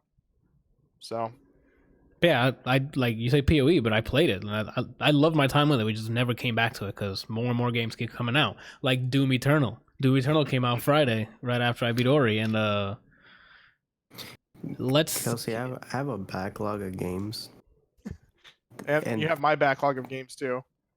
No, the games that I bought with the intent of beating them, and they even pushed back Cyberpunk, so I was given time to do that. And then Grand Blue came out. And you gotta make it to double pink, man. I'm trying, dude. I'm not gonna. It's gonna be too much of a conversation. We need to finish what we have on the dock. I don't know. That's probably some good content right there. That ties into something I have on here, and what you were talking about. Path of X actually kind of does too. I'm trying to see how I start this. So a lot of times, you know how people choose, depending on if it's a fighting game or an RPG or whatever, where there's multiple classes, something ends up drawing you to whatever you play, right? For you guys, is it you're drawn by the aesthetic or like the parts that don't matter in the character, or do you just stick to whatever feels good function-wise? The reason I ask is talking about fighting games specifically, or are you talking about any game? Anything that has different classes and things like that. That depends on the game. If the art style is like TF2 or Overwatch, where there's like exaggerated body parts and stuff, I go with aesthetic first. Be like, oh, he looks like a cool character, and then maybe the backlog, like Pharah. If that character doesn't get sniped out of the air as often as it does, that's the only character I would pick. He plays like soldier. You can fly. She's like a marine chick, disciplined. Like she's out here, big body, just flying rockets. Just awesome. But then I played her, and then I get bodied every 20 seconds. I have no idea how to play. So for her, it's function over like her backstory and things like that. Well, and I got lucky, and I like all of it. Military board, I like all of it.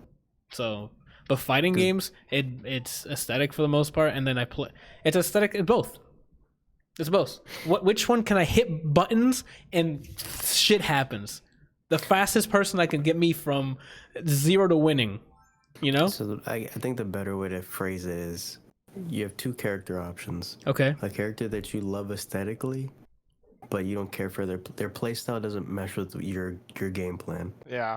And a character that fits like the way you play, you don't give a shit about them though.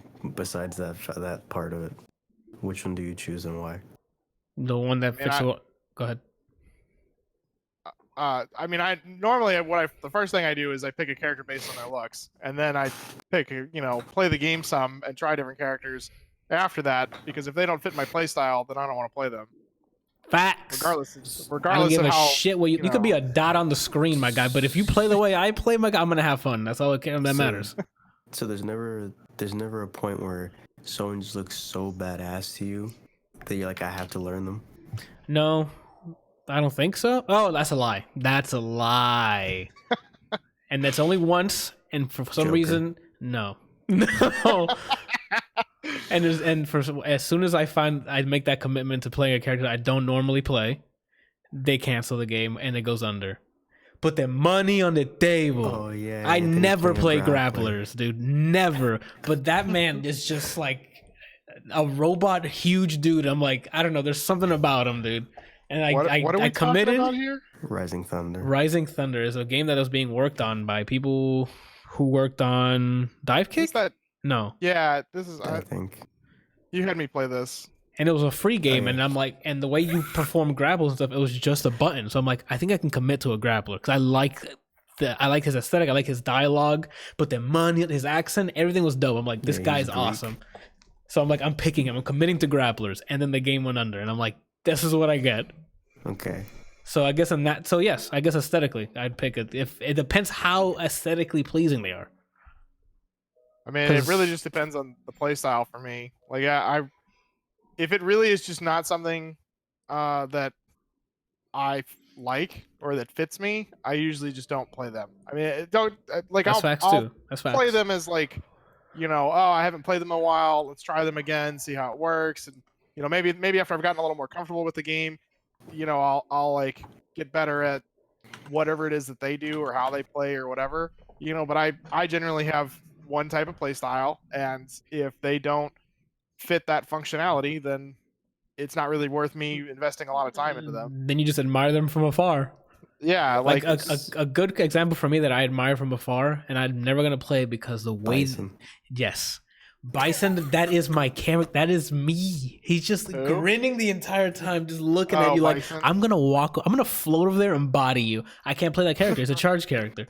I can't play that style. That hold back up. I don't need to be counting seconds to hit you in the mouth. I need to be hitting a button and it should be hitting you, not 1 Mississippi 2. And then no, I don't need that. That's what buttons are for. When I hit a button, you get hit. That's it. The reason I ask is because it ties into Grand Blue, but I'll take it as far back as possible.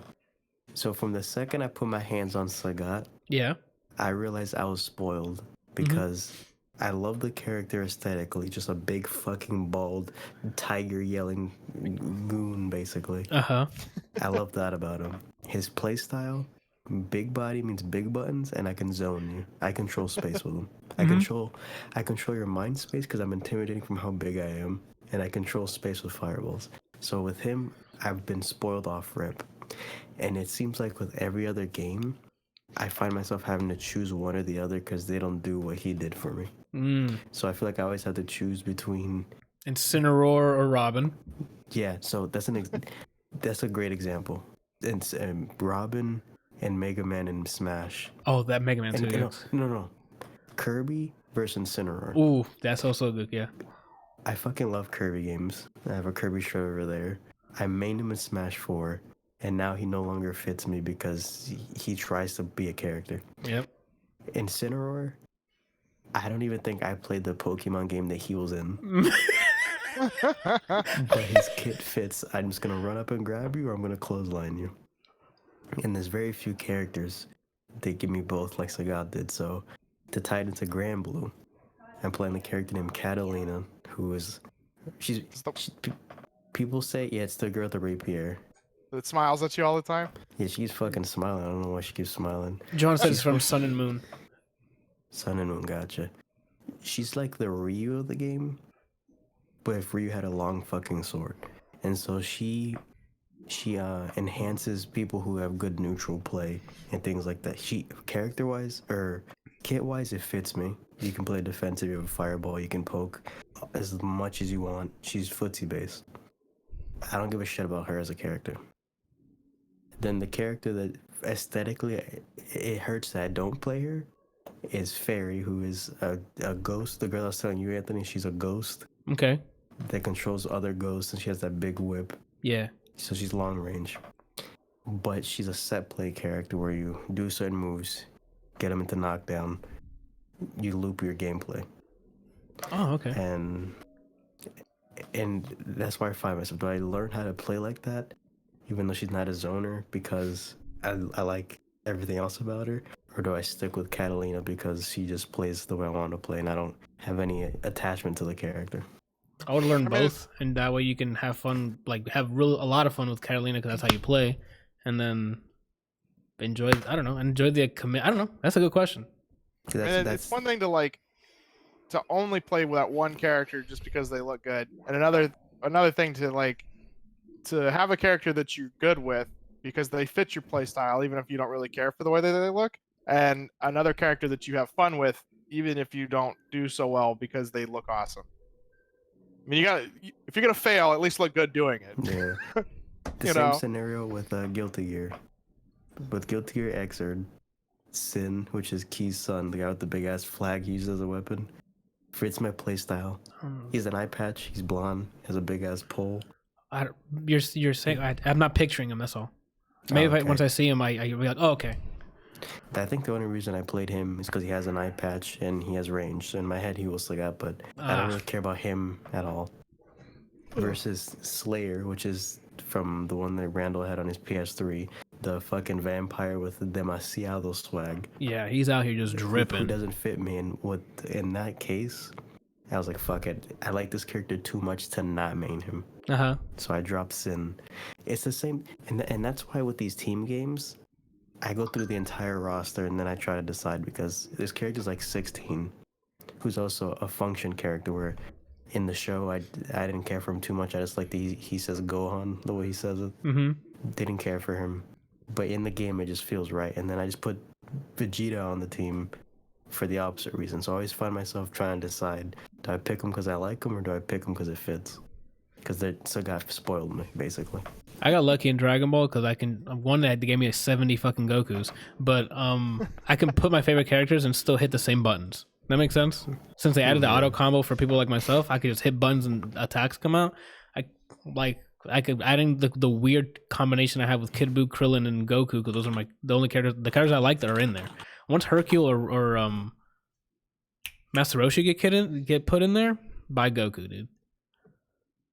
16 is special to me for what he did for Johan. Yeah, they had quite the bond. Yeah, for the birds. It's for the birds. What was I gonna say? You're gonna talk about that one thing. I know it doesn't fit this conversation, but I'm kind of done playing Dragon Ball. I watched the tournament for Marvel 3. Yeah. And I can't look at Dragon Ball anymore the same way. Oh. Do you install it again? No, I still installed in case someone wants to play it. Okay. And I will go back to it if they ever add Super Buu, because I've been saying since release, if they put my 3 favorite characters from the show, I'm dropping 16 and I'm playing my 3 favorite characters. That's cool. Well, Godspeed. So I'm keeping it just in case. All right. You know that Krillin's the best zoner in the game, right? Now he is. Krillin's actually been good. He's a mix-up character, and no one played him because he threw rocks. But now they buffed rocks and gave him a beam. So the thing is, nobody was catching him in the mixer chat. That's why he was throwing the rocks, but they weren't landing in the chat. So,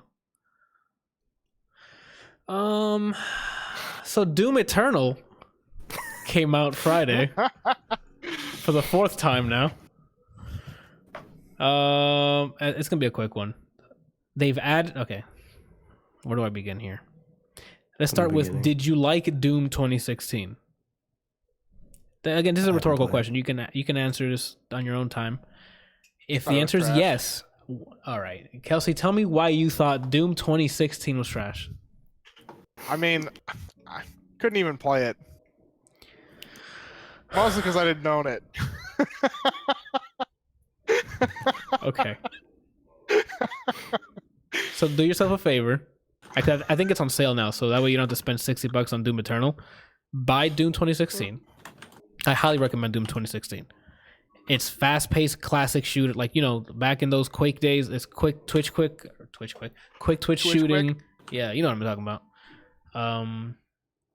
Anyway, Doom Eternal. How am I getting sidetracked again? Comes out Friday. Came out Friday. Sorry. Played about 3 hours Sunday. I recorded it. It's going to be on my YouTube channel, the main story. I'm kind of like beelining the story because they've added much bigger worlds for the missions than Doom 2016. Doom 2016, they had some, like, a good amount of exploring room, but they've, like, upped it a bit because now there's a way, like, to track encounters If that makes sense, like battle, like an area where you're gonna be battling, and that gets depleted. And the more you deplete that, it gives you weapon points. Weapon points is then used to level up whatever weapon you want that you've unlocked currently, or save it for if you unlock a future weapon. Because I haven't beat it yet, so I don't know what all the weapons are. And it lets you know, hey, there's a secret area here with like 2 encounters or whatever, and that'll give you 2 weapon points, and then like a secret encounter, and then like it's open. Having the chests, I saw there were like arena challenge room things in Eternal. Yes, that's what I'm talking about now. So like there's a secret encounter, and then there's like arena ones that you have to find a key within the level, then you have access to this arena, and then beating those gives you more weapon damage. And then just like in Doom 2016, the more you progress through the game, you get more things. Like I got an over-the-shoulder frag grenade launcher, ice grenade launcher, flamethrower over on here. You start finding different weapons. I have a plasma rifle, the shotgun. You get the super shotgun from the classic Doom. That thing just blasts people away.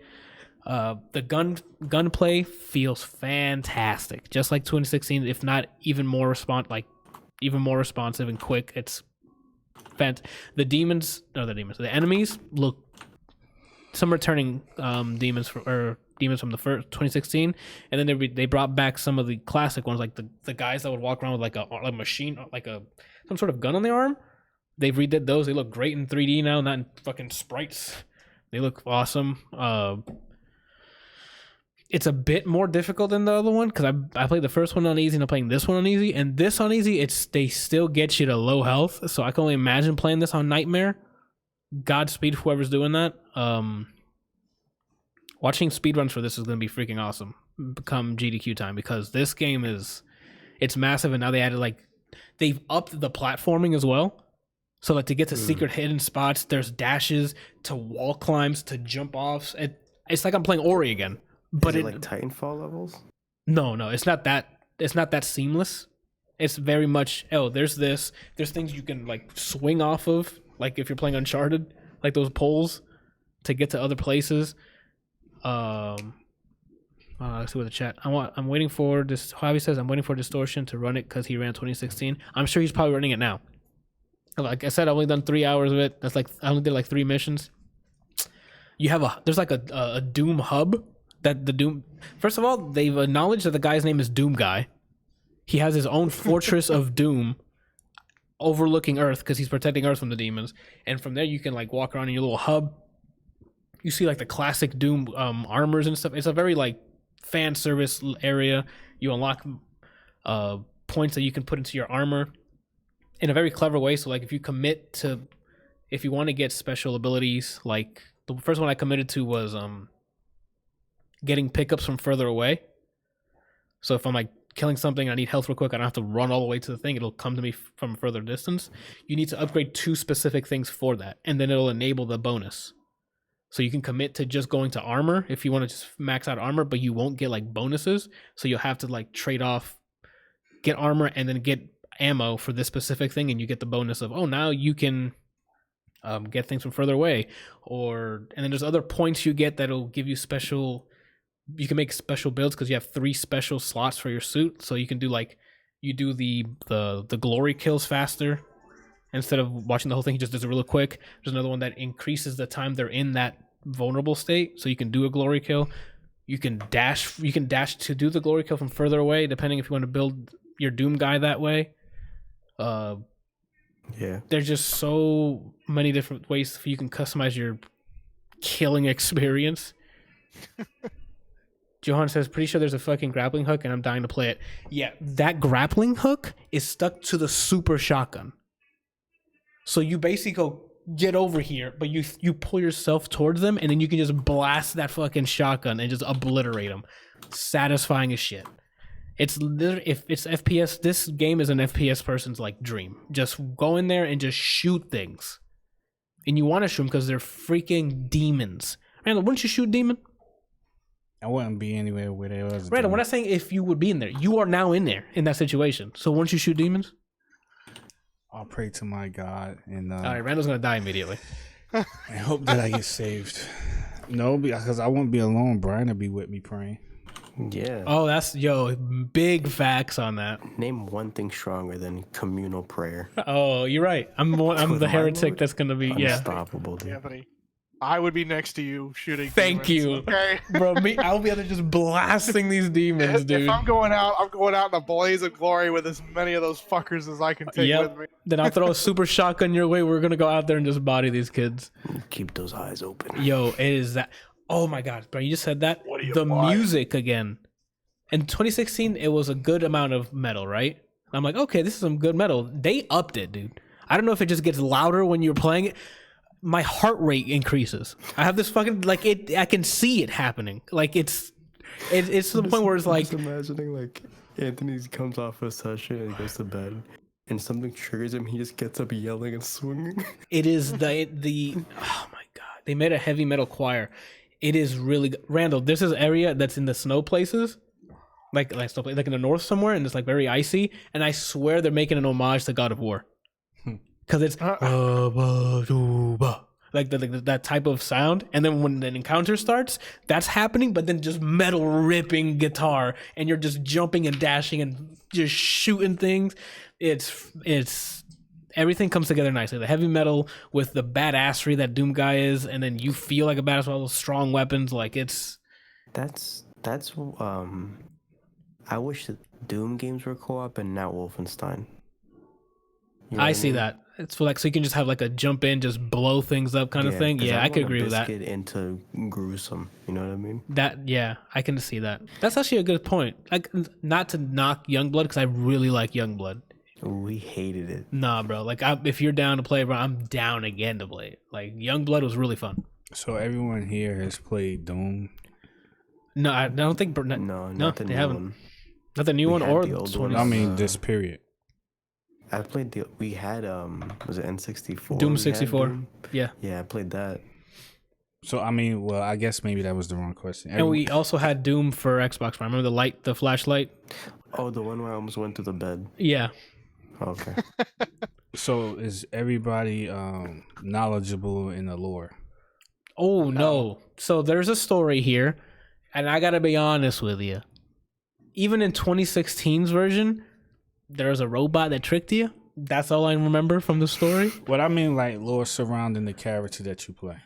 Yes, but it's very evangelical. Like he's Doom guy, but he's a person that like not transcends time, but he's a dude like it's I don't know if it's a race of Doom guys or I don't know what it is because he's not human. He might be because he's talking to gods in this. He's talking to like a Nordic god in this, talking about So hey, you can't disrupt. His name is Kratos. No, but it's like you can't disrupt the order of things. This is the time for penance or something. It's like a religious. I don't know what's happening. All I know is when it's ready for me to move around, it's time for killing. That's all I know. That's what I know about Doom. So the reason why I was asking the question was because I was going to try to get everyone's opinion because I've never played Doom, so I don't know. Okay, but I was going to try to get everyone's opinion on who is more of a threat. Is it this guy or Master Chief? Doom Slayer. okay. I'm only gonna go off of very biased opinion here, because let me start off with saying I love Halo, even the ones that I thought were weak stories. I love Halo. I like Master Chief. I like the relationship with Master Chief and Cortana, all of that. But when it comes to badassery, Right? Doom guy is on another level. I like, but in a very aggressive way, like you know how people are like Americans are so violent. This is the embodiment. Like Doom Eternal is like what they're talking about when it's like, yo, Americans are too violent. The only thing they do is shoot things and stuff. And I'm like, so Doom guy can take over where Master Chief left off, but Master Chief cannot fill Doom guy's shoes. Like they can't switch places. Again, Halo has never gone to that point where they're fighting demons. But I'm pretty sure Doom guy has killed Satan himself. I think at one point. Randall, in this game, you do glory kills, right? You know how you can do assassinations in Halo when they're like, oh, you stab them in the back or break their neck? Mm-hmm. I can walk up to an imp thing and cut them in half, and you see them split open, and they just fall over. I broke a guy's elbow, his bone sticking out, and then stabbed him in the head with his elbow bone. Like, it is, like, violence to, like, the things where, you know how people are like, hey, it's rated M for mature, you guys should really not sell this to kids. It's that level of violence, like where I'm like, maybe kids will start killing each other. Like, isn't that like how Gears is though? Nah. Yes and no. It's not as immersive though. It's not. Yeah. Not first person. This you are Doom Guy, and Gears it's just like a bit of separation, so it's not that much detail, and a lot of it's masked with a lot of blood squirting and stuff. But this is like you see them get ripped and you see innards, and it's like it makes a point of showing it. Is it the exoskeleton or is it him? He looks human. I don't know if that's just armor or what. I don't know the lore. That's what I'm saying. That's why I'm like, all I know is it says go, Anthony, and I'm like, ready. I'm red eye. I don't know if you got. Did you see the In Your Eyes music video of TheWeeknd that came out? Yeah. There's a shot of him following a girl, and he's on top, and she's looking up at him, and he's just standing there with his suit and everything, and he has red eyes. Keep them open. When that's me when it says you're good to go in Doom Eternal. It's go kill things. I'm like, you got it, boss. It is just Johan says he doesn't need the armor to do that. So no, it's not exoskeleton. It's just him being. Isn't he naked at the beginning of 2016? He is. Javi, that's a good point. Doom 2016 literally starts going, hey, I woke up, and you start shooting right away. Like, give you a pistol, and you just start blasting. So, I don't know. Again, this is like, if you like Doom 2016, Doom Eternal just upped it again. It looks even much more better. It looks much better graphically. Player models, gun models, everything looks great. Lighting, dude. The music, like I already touched on it. I'm not one for heavy metal because I can't just sit there casually listen to heavy metal. For the most part, but when I'm in an arena just blasting kids with like kids, demons with shotguns and assault rifles and plasma, like, and that's just ripping in the background as loud as it possibly can with such energy and such passion, bro. It all comes in beautifully. I don't know what else. It's just badassery. That's all I can say. And I've only played 3 hours of it, so it might just tank. I can just load it up tomorrow and be like, oh, no, this game sucks now. But the first 3 hours, bro, are just great. So I'm like, story, I can't comment on the story because I'll be honest, I'm not even interested in the story. I came here just to get in here and shoot things and maybe explore a bit. But again, because for me, gameplay's king. All right? And this thing is executing it in all cylinders, dude. FPS, got it. Great controls, got it. Gunplay, fantastic. Like, it's there. Immersiveness, damn, you're in there. You don't want to stop. Like, I just want to keep shooting, dude. You know? There's some close calls, even on easy, because I'm trash, but like, there's some close calls where, like, you're like, oh my god, if I can get this glory kill and not get hit on the way because they're, like, bombard you with enemies. And the AI, if they're not flanking, they're probably just the environment. That's just in there because all the enemies are trying to get behind you when you're not where you're looking. They're like, oh, let me get out of reach, and then some people will be behind you. They're trying to just surround you with death. So you have to. This is a game for the people who like to just walk in a room like Halo. Like, there's a difference. In Halo, you can like walk in a room, just hide behind a corner and be like, oh, peep, and then shoot like peek. There's none of that here. If you stop, you're risking death immediately. It's just run and gun. This is literally run and gun. Do not stop moving. Do not stop shooting. Get to know the arena that you're in because there's health pickups everywhere. There's like you can lead enemies under somewhere so you can throw a grenade in someone's mouth that'll immediately put it into like glory kill so you can go kill them. Like you need to be literally thinking on your feet, not stopping. Because if you stop, all those people that are telling you that are trying to surround you just starts bombarding you. There's melee characters that start running towards you. People from far away just zoning you. Things coming from the air. You don't want those problems. It's just engaging. It's just you're here to shoot things. Jonah says you really don't need to care about the story to enjoy it, but it is there. There is a story. I cannot tell you what it is. I'm honestly surprised like Frame 1 Kelsey didn't get this game. I think he would really like just shooting. If he ever need you have a long day of just dealing with your coworkers that are just trash beings, dude. And you're like, let me just pretend these demons are them. You're going to walk out going, I feel better now. Like it's one of the, it's just so much. It's just fun. It's just you get in there, shoot shit, dude. You're not playing multiplayer, so you don't have to worry about some kid messaging after, "Hi, you're trash, kid," and then you're like, "Oh fuck, I gotta go find his family." Like you just go in there, it's just AI. You can kind of get their AI, like their behaviors, obviously, because it's AI. So you see like the imps trying to flank you, and as they're flanking, like chucking basketball styles, like their fire things. Exploring the lands now, because now each mission seems to be like a lot bigger, like I mentioned earlier. So going around looking for secrets and stuff is fun. The platforming, they've upped it again. Like Doom 2016 kind of dabbled in some of the platforming. Here they just went full out. Like, bro, there's wall climbing, double jumps, dashes. So you have to get to certain areas to get the secrets, or it's just great, man. Johan said he tried the multiplayer for the first game and it was very average. Yeah, they changed it up this time. They're not doing the average deathmatch now. The multiplayer here is one guy plays as Doom guy, and two other players play as beefy enemies. As if they were like, if he was running through the campaign, two other people would just be one of the enemies. So I figured that's a pretty cool. I haven't tried it yet, but that seems like a pretty cool way to go about it. I don't know. It's just more. It's Doom 2016, and they just build more cool shit on top of it. That keeps you wanting to keep shoot. No, the complete opposite. But yeah, I only played 3 missions, my guy, and I already highly recommend this.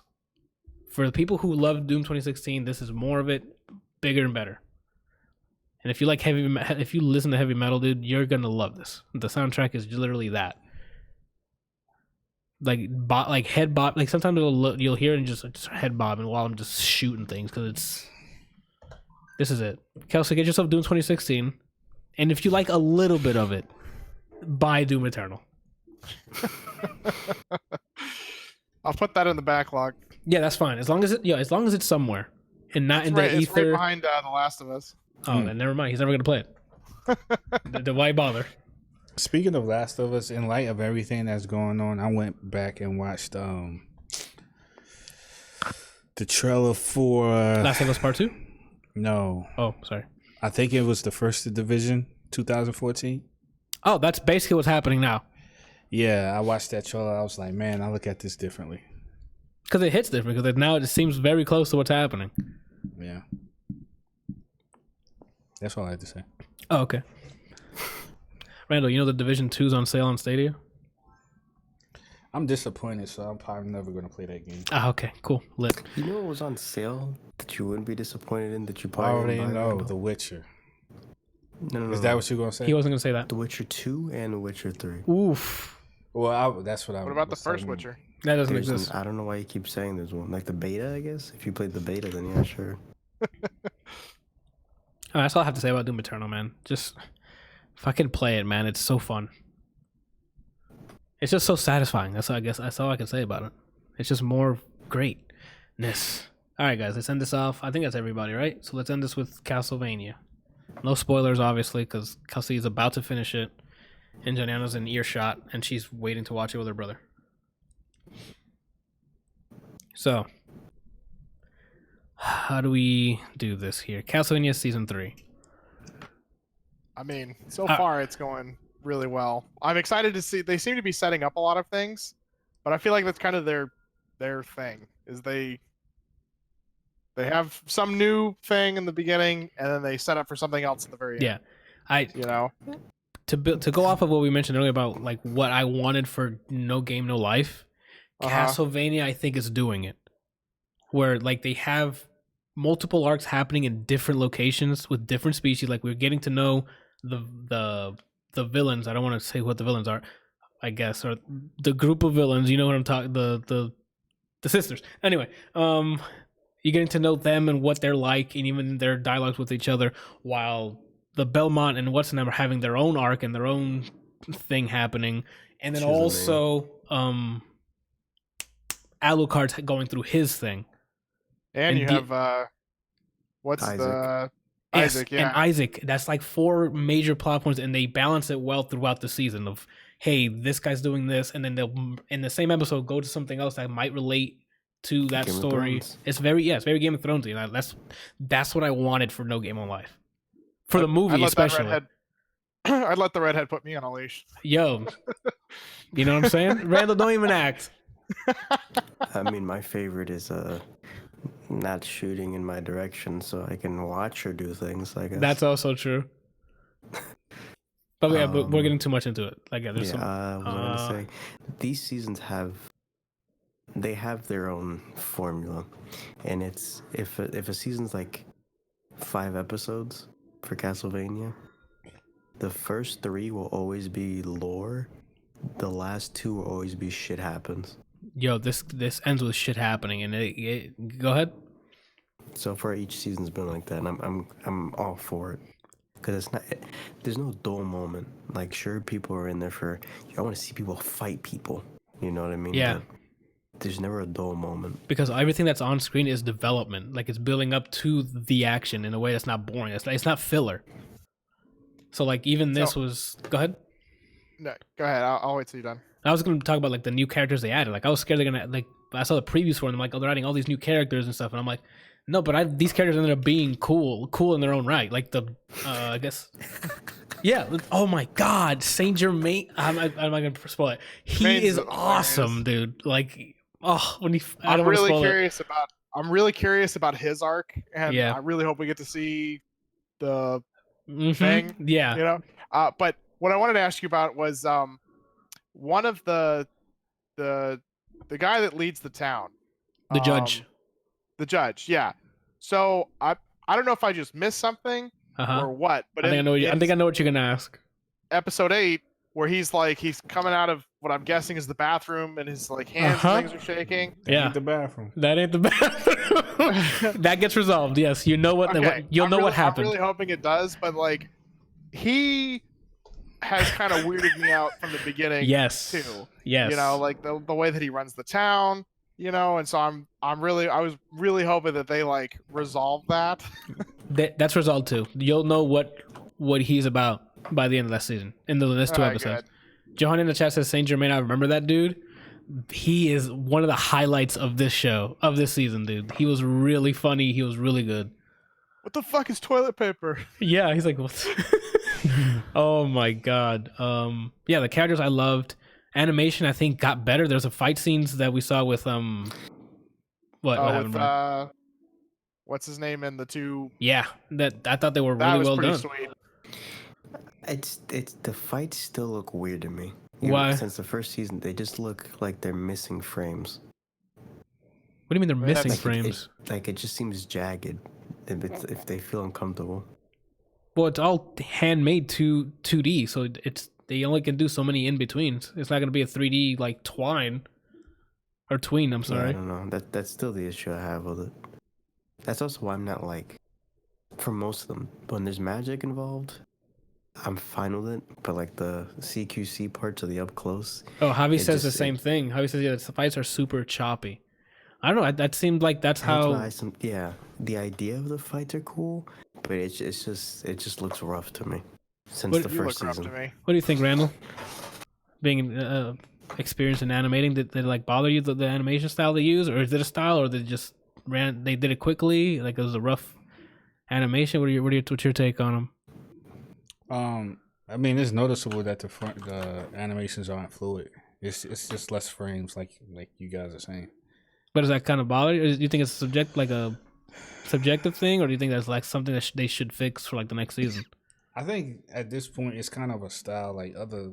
That's what I'm saying. Other animes do it. Yeah. I'm not saying that is good or is bad. It's some people like it, some people don't. Some people it bothers, some people it don't. Gotcha.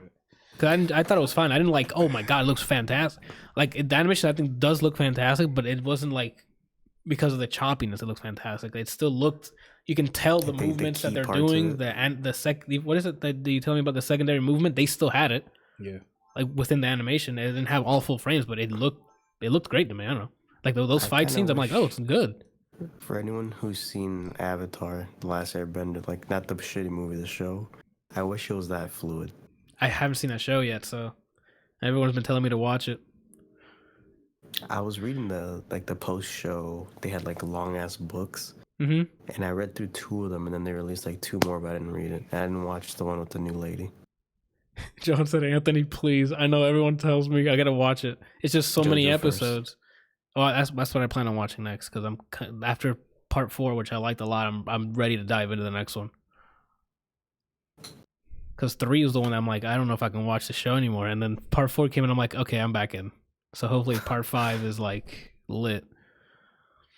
Part 5 is super lit. Oh, that's good. But I'm digging it. The animation I thought was fine. The audio was great. The score was done pretty well. I liked it. Short intro. So Brian, it wins points for Brian. It literally just says Castlevania made by this. All right, we're back in it. What else is there to say? The plot. I mean, it has its arc. I think the main arc would be what the Belmont and the chick is going through, because that's where Anthony. Her name is Sypha. Sypha, sorry. It's because it's a weird name. I know her last name's like a Hispanic. Me with Kakyoin? You're not going to disrespect me with her. First of all, my name for his thing is better than his normal name. No, it's not. What's his stand's name, Brian? What's his stand's name? Fuck. I forget his stand. I don't care about his stand. I like him. Oh, yeah, well, let me tell you what his stand's name really is. His stand's name is fuck? No, his stand's name is... It's Green Fist Fang Foom. All right, that's his name. Both him and... Awesome. It's not. Doesn't it sound awesome? It's better than, what is that? Hierophant Green. Nah, Green Fist Fang Foom from now on. No, but you referred to him. He's also Green Fist Fang Foom. No. He's Kakyoin Noriaki. That's his name. I think when you know how in between like the scenes, some of the scenes, it shows the stand and their user? No.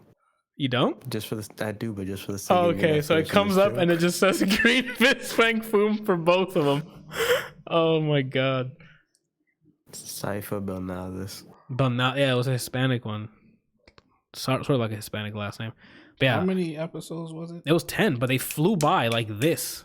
So I would probably say like the ending of episode 9, I think was probably one of the best parts of the whole series that I enjoyed the most, because it was like a very suspense building. If I'm talking about the correct episode, is when I don't know what is when those 3 situations were happening simultaneously. Oh, got it. Oh, he's about to watch that. Kelsey's about to watch that episode. So I think I thought all of it was good, obviously, but I thought that part I was really immersed. Like, and it's not because when you watch it, Kelsey, it's not because of what you think it is. What you think it is. It's just the fact that he's gonna come back next week and be like, so I saw the episode and Randall's a pervert. Yeah, it's not that. I mean, that's a known fact, but no, it's not that. It's about the.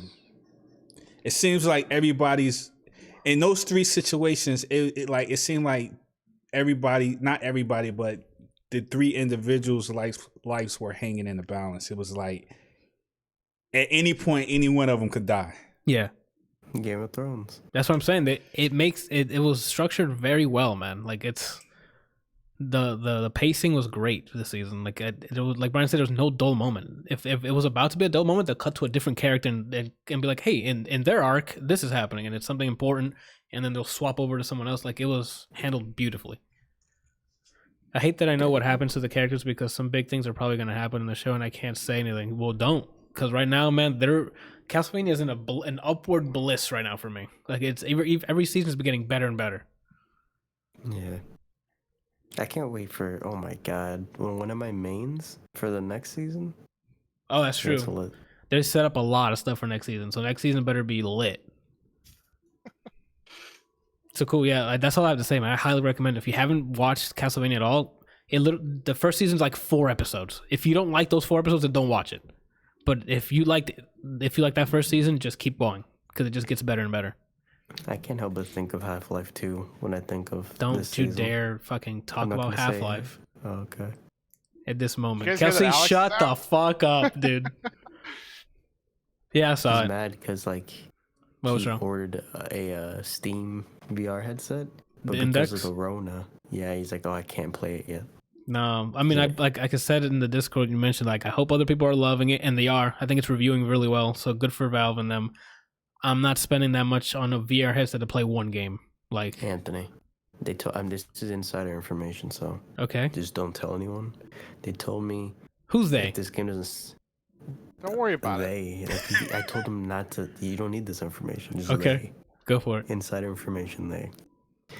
They're using whatever money they get from this game to fund TF3. So I'm already having fun with TF2. I don't need a TF3. I just need them to update TF2. I don't care if they make TF3. They are. It's called TF3. It's kind of like how Titanfall came out with Titanfall 2 instead of just updating Titanfall. Well, they also swapped Path engines. of Exile is doing Path of Exile 2, but it's the same game. Yeah. I already said too much. I should stop. Okay. Johan said you can pick up a rat. And who told you this? Yeah. People. Someone did. I can't. Don't worry about it. He can't disclose that information live. I feel like the he was episode. like under some bridge at night with a trench coat on. Somebody like slipped you a envelope. He wasn't under a bridge. He was in a parking garage where everybody does business. Yes, everyone does it at a parking garage. No cameras ever. Yeah. Like I've seen gameplay videos of it, and I'm like, cool. I don't. None of that moment to moment doesn't even look good to watch. I hate the teleporting shit to move around. I hate that. I just can't. I've seen it, and I'm like, I just can't. John Valve met him there. John Valve. All right. What am I talking about? I haven't played Half-Life Alyx. I'm not going to talk about it anymore. What do you think? I haven't talked about it. I haven't played it. But you main it. No, I don't. Yeah. I don't plan on mating. I hope them best. So It's reviewing great. I don't know if it's selling great, but it's reviewing great. So hopefully that'll get them to buy more VR sets and whatever the hell. Like I hope everyone's enjoying it. So apparently everything in the game is basically everything in the game is interactable. And you actually can pick up markers and draw on glass. Oh, I've seen that. I saw that. Like I saw it on Reddit. He's like, so I justified my purchase of Alyx, and he just grabs a marker, draws boobs, and then draws a penis. And I'm like, yeah. All right, I guess that's worth $500. Anthony, all you have to do What's up? to support the game, to support Valve, is just buy like 5 copies and give them away. Oh, I guess I could do. No, you're actually right. I could buy like 5 Steam keys and then just have that as a giveaway or something. See, if you care, Anthony, if you wanted Skullgirls to prosper, if you wanted Excuse Half-Life me? to prosper. Someone's projecting. Oh my god. John says there's like 4 movement options, so you don't have to teleport, I think. Ooh, What does that shut mean, you up, though? idiot. No, wait, hold on. This is pertinent information. Because I hate that jumping stuff. If I can get around that, I have to look it up. I'll hold on. Can I play with a controller? Or are you just saying, like, there's 4 movement options with those VR head... Like, this is VR only, right? I'm not going to sit here and wait for it. Like, do you guys know? It's VR only, right? I'm pretty sure it's VR only. I just saw that it was out, and then I moved on with my day. I don't know. Okay. Because I didn't watch the Grand Blue trailer. John said Yeah, it's sure still VR only. Okay. I thought you were saying, like, I could just play with a controller. I'm like, excuse me? We're back in. Try hard now. Ooh. Hey, John's, okay, everyone's saying it's VR only. Okay, you guys got me hyped for a second. Now I'm sad again. Hold on, let me think about Doom Eternal again. All right, I'm good. I'm good. Shit. All right. What? What'd you say? I didn't say anything. I want him to play the game so he can be like, what? And he'll probably be like, okay, you're right, Anthony. That game's fantastic. I think the game was literally made for him. You hold W and you melee very stylishly. Yeah, dude. Brian, can someone put facts in the chat? That's literally Kelsey's playstyle. Doom Eternal is Kelsey's playstyle. Jesus. All right. I think that's it, guys. Yeah, that's it. We went through everything. They can go to notable releases this week. We got Mega Man X Dive, which is a Mega Man X game for Android or for mobile phones. It looked pretty cool in the trailer. I don't know much about it. And then DLC for Control, The Foundation comes out. So got to get through Doom Eternal so I can play some Control. What the fuck is this? Movies coming out this week. I didn't see anything of note. I don't know if you guys looked through the list and saw something you guys wanted to see. And then for music, Brian mentioned Party Next Door is coming out with an album this week, so I'll put that on there. What's up, Brian? For movies, they did move onward to digital. Yes, they did. After only 2 weeks of being in theaters because of the virus. Because of the corona. Wonder Woman 1984 has been postponed until later this year because of everything. Same thing with Was it The Witcher or a new Superman movie? I forget which one. I think it was The Witcher. You don't confuse Girl with Superman. Let me just stop you right Well, there. because Henry plays both. That's why I don't care, confused Anthony. them. Okay. He just spat on my face. It's caculing. I tried to. Green Fist Fang Foom, Brian. Oh, And what was your name for him? I hope whoever you like, Anthony, see part 5 dies immediately. Oh, don't say that. Because No, didn't you say there's deaths in 5? Well, everybody dies anyway, so. Oh my god. Mine survived in part 4, so I'm hopeful I picked the right one. Mine scared me in part 4, and then I moved on. And Yep, Fame. All right, we're moving on. Item. Mike Tyson. Item. I misspelled time. All right, we're moving on. Yeah, party next Because door. you said fame. Oh, okay. Let's go. Are you guys? I haven't really been following along with Florida. Is Florida on lockdown with the coronavirus stuff? Yeah, we've been told today during my workout. My coworker got a Reddit post thing saying that we might be ordered a stay home something on Thursday. So that's what Javi sent me. We just the ordinance passed here. I don't know if it's just for Charleston or if it's South Carolina, but we have to stay at home for 2 weeks. yeah, so I don't know if that's You gonna mean be like period? I don't know if it's like enforced, like if I step outside, it's gonna be SWAT or You have to be going somewhere that is important. Like you have to be going to the grocery store to get food because you're out, or you have to be going to the doctors, and Got that's it. basically it. Okay. I put what Javi sent me in our podcast call. They are disbanding groups of larger than 3. You can get fined or even arrested if you are out just kind of doing nothing. But I'm playing Pokemon Go. Yeah, basically, if you're not going to the store or going to the doctors, you shouldn't be going out right now. That's basically all there is. I'm going to the doctor's store. Okay. So I guess I should be fine then. So the only time since like last week, the only time I left is to go get more food. So we should be good. Okay. That's not so bad.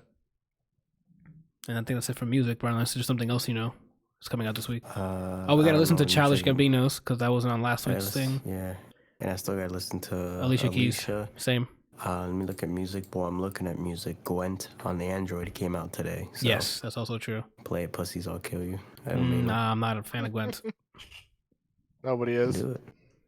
Oh my God, Kelsey. I'm gonna look everything you use.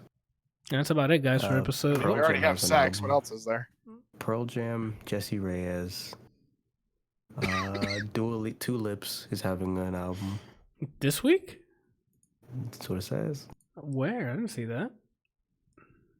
If Oh you my God, can. yeah. Future Nostalgia. Lit. I'm probably going to listen to that. I still have to listen to a bunch of albums. I still want to listen to Bad Bunnies. I don't know why, but I want to. I've heard it was fun. Holy Dude crap. got Javi arrested says. for licking stuff in Walmart, and then he got charged with being a terrorist threat. What the hell? I mean, that's. In the state that we're in, I can see that being a charge. I'm kind of Can you? glad.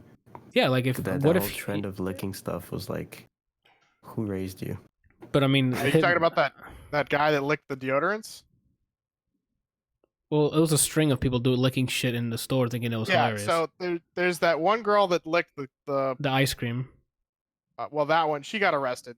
But there was a woman that licked the toilet seat on a plane for a TikTok video. Don't know what happened to her. There was a guy that licked a toilet in a bathroom somewhere. He ended up with the coronavirus. Hopefully he dies. There's another guy that posted a video of him saying, "Who's afraid of the coronavirus?" and then licks a whole bunch of women's deodorant things in Walmart. And he's been arrested and is being charged with an act of terrorism, which is amazing because that guy should fucking fry. Yeah, that's what that sounds like. That might be the guy that Javi's talking about. He got arrested for licking stuff in Walmart. That might be the guy. Yeah, for terrorist. More than likely is the same person that he's talking about. Because if you know this shit's happening and you're out here just licking things, like for the authorities, maybe they think they can know for whatever reason, be like, he knows that he has it, so he's just spreading it on purpose. I don't know. F that dude. All right, peeps. Were you gonna say something, Brian? You're looking up the music. So that was it. I said all the music ones. That was it. That's episode 87, guys. What are y'all doing this week? Randall, what you doing? We doing that video you said you wanted to do? Oh, who's gonna be the one writing? The thing, but the lift thing you mentioned? I don't have that. Did you order it? No. Then order it. I mean, I can't order it. He's not going to get here anytime soon. Yeah. But you know when it will start getting here? When you order it. The process starts when you order it. All right, so we're not doing that. What you doing for this week? Trying to stay alive. This is supposed to be a show with levity. Like they listen to it and feel great about themselves. They laugh, escape from the world. And you'll end it with, I'm trying to stay alive. I'm working from home now, so that's good. I'm getting a taste of Kelsey's life, which is... It's amazing how many of these jobs that couldn't be worked from home are suddenly being able to be from home. Right? I just... It just makes me laugh. It's like literally anything that any of us do, we can do for the most part from home. Even doctors can work from home if they get the setup right. They have robots and things. Yeah, there's lots of hospitals now that have robots in the operating room that the doctor, like from some other city, is working on somebody in.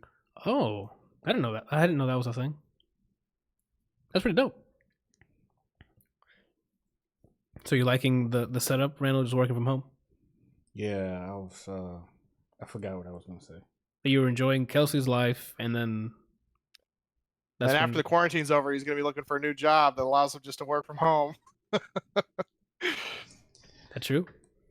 No, actually, my goal is that I'm praying and hoping that this is this job that I currently have will be the last job I ever work for another company. After that, I would like to transition to live streamer, my full-time business with my stuff. Pornhub community. Yeah, but we never stop working for the man, because the government always takes things from us. Yeah, we always have a boss, we always have an employer. They have an agenda. Stay woke, America. All right. Oh my God. Yeah, right. You... All right. So that's all you got, Randall? Yeah. Brian, what you doing? I don't know. I don't know. Okay. You still have to go in? I think. For work? Oh, that's weird. Are you really? So, yeah, I've been working all week. But wait, at a certain point they're going to have to, because I think that Thursday, if that thing that he's talking about happened, like no offense to him, but it's not essential. Yeah. What do you do again? I work at an audio video integration company, so it's not essential at all. Gotcha. Is there anything that you could do from home, or do you have to use the equipment and things there? Pretty much the stuff there. So yeah, I mean, I'll be free Thursday on. I think Thursday I'll stream something. What I'm streaming, I don't know. We'll find out at 8 p.m. Eastern Standard Time.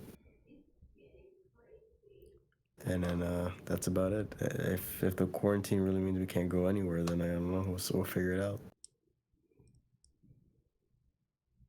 Okay. Kelsey, you're up next at bat. What you doing this week?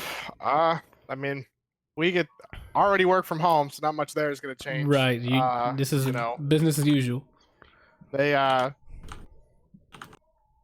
yeah, I mean, we're just working. It sucks with everything that's going on. We had a new hire this week, and so we can't even we get to talk to her on chat and whatever, but we don't get to, physically interact with her until we get to go back in the office. Gotcha. I don't know. Probably going to end up helping Shannon build we bought a whole bunch of pavers so that we can build a patio downstairs. So probably going to end up helping her with that. That's cool. Just playing some PoE. The Delirium expansion. Drops. Yeah, it's a new league. It dropped last week. It's going pretty well. I mean, they are making a bunch of updates. They've already made some, done a bunch of hot fixes. Trying not to be poor in the game. It's not working very well. Oh, because you're using in-game currency to get stuff? Yeah, I mean, that's the way every league works. But the currency in that game, they don't have like a standard currency as like you would, you don't buy stuff with like, gold or coins or anything like that. All of the usable items are currency. So chaos orbs are I guess would be the standard for currency, and then you have the tier above that, which are super rare or exalted orbs, and those are for things that are like, this shit is top tier, and super hard to get, or super hard to find, and that you have to pay a lot of those for that. Gotcha. But yeah, I mean, other than that, since the quarantine's in effect, probably won't be working on the car with my neighbor this week. Right. Unless you can be like, oh, he lives here. What the heck? Yeah, his wife. So, aside from this fucking cough, they think that New York's going to basically be the next Italy. What? So they've locked down New York. Oh, okay. They've shut down the Philadelphia and New York airport, or New York City airport, because they don't have enough traffic controllers to handle everything. Yeah. And that's been down for the last couple of days. But they think that the virus is going to start spreading exponentially, or at least tests coming back for the virus is going to start coming back positive pretty hard. And so anybody who has been in New York or left New York in the last week or two, probably months, they're urging very, very hardly to self-quarantine for at least 14 days. And my neighbor is from Brooklyn, and he's been down here, but his girlfriend and her daughter just recently came down from New York. Ooh. And so, we're probably not gonna hang out hang out anymore for the next, couple of weeks. 3 years? Oh. He said 3 years? No, Randall, he doesn't make like... Oh, he's not going to make like a huge self-defense thing as soon as he walks in. Nope, hasn't been 3 years yet. And like a gun comes out and starts aiming at him. No, see, you thinking wrong. Oh. No gun comes out. Ed 209 is just standing there at all times. Oh, no, I'm not approaching that visible house. at all times. Nah, I'm not approaching it. I'm not approaching it. You're right, that works better. What, 209? Ed 209? From RoboCop? Just Google it. Ed 209. Okay. Yeah, we're going to move on. Speaking of which, Resident Evil 3 is coming out soon. Lit. Are you and Johnny gonna play? Yes, sir. I think that's the plan. Resident Evil 3? The remake, yeah. Nemesis? Nah. Yeah. Oh, I'm gonna be. You gonna stream it? I have to interrupting. watch from. Oh God, he's I doing have it on to purpose. watch from afar because of this whole stupid Rona. I can't be in there. Well, we'll see. Because I mean, we just have to outrun the cops. I played all the Need for Speed games. Just be like, oh, I'm going to the doctor's store and bring like a duffel bag and put me in it. Got it. John says he got to speed run the original. Godspeed, dude. I can't do those tank controls. You guys know my horror story when I recently tried again. So I'm not gonna repeat it. Y'all can look it up or ask someone else. When does that come out? April 3rd. Yesterday. That's in like 2 weeks. I'm sorry, that's next. I'll tell you when. Next week. Friday. Next Friday. I'm definitely playing that. Same. That shit's gonna be fun. What is it?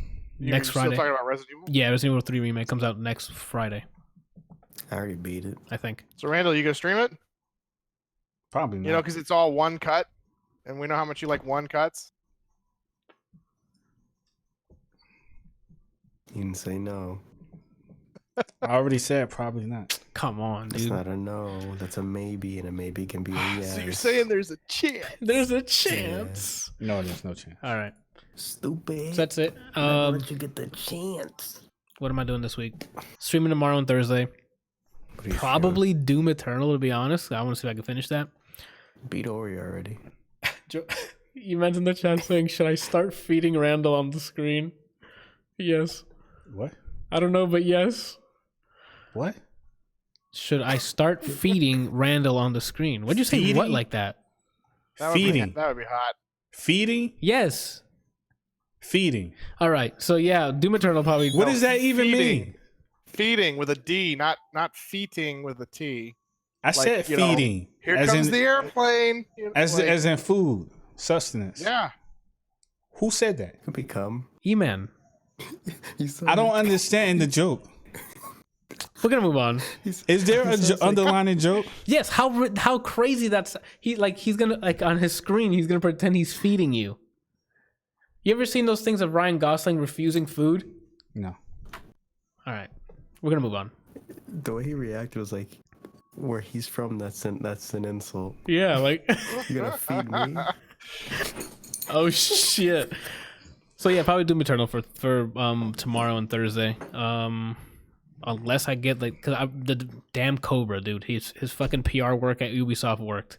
That game has his claws in me again.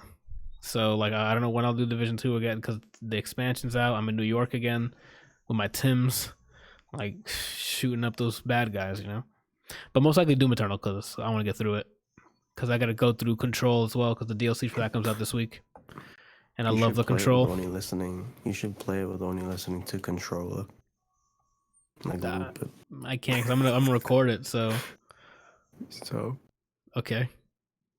This gonna be on your browser stream or is? I'm on Restream now, so I can just browse to everything. So I'm gonna be literally everywhere. They're gonna ban me on Twitch. It's gonna be the Control official soundtrack is on Spotify. Oh, is it? Oh, snap! I don't know. They added bet. All right. That's it for me. Yeah, just probably Doom Eternal because God, that game was fun. That's it, people. Episode 87 of the ADLR Podcast. We have been Kelsey, Brian, Randall, and myself, Anthony. Make sure to go to the merch store, adlrplace.com. Get yourself a shirt, support the cause, which is so next week. Do you guys want to try starting like have a set time? Like we could try starting at 8 p.m. Eastern. Yeah, we've been doing this pop-up time of like pop-up podcasts, like those stores where they sell like 3 shirts for $400. That's actually a good name for a podcast. Pop-up podcast. And then you do it from a different location every time. I mean, get on it, Brian. I mean, you guys shut down my goal of calling it we talking. Yeah, like it's funny, but I just cannot. Adam said if you guys ever wanted him on the podcast, he'd be down. I mean, if you want, talk to me then. You go, hey man, I want to be on this on the thing. Okay, we can schedule you for the said day. I don't actually do pop-up podcasts. It's Tuesdays at 8 p.m. Eastern every week. Randall. What happened? Nothing, Randall. You got it. You got it. I heard you. 8 p.m. Eastern. Okay. All right, and I'll see you guys. I guess for the people who just listen to the podcast or watch it, I'll see y'all next week. But tomorrow, that's when it's recording. Some more Doom. Thank you guys, and goodbye.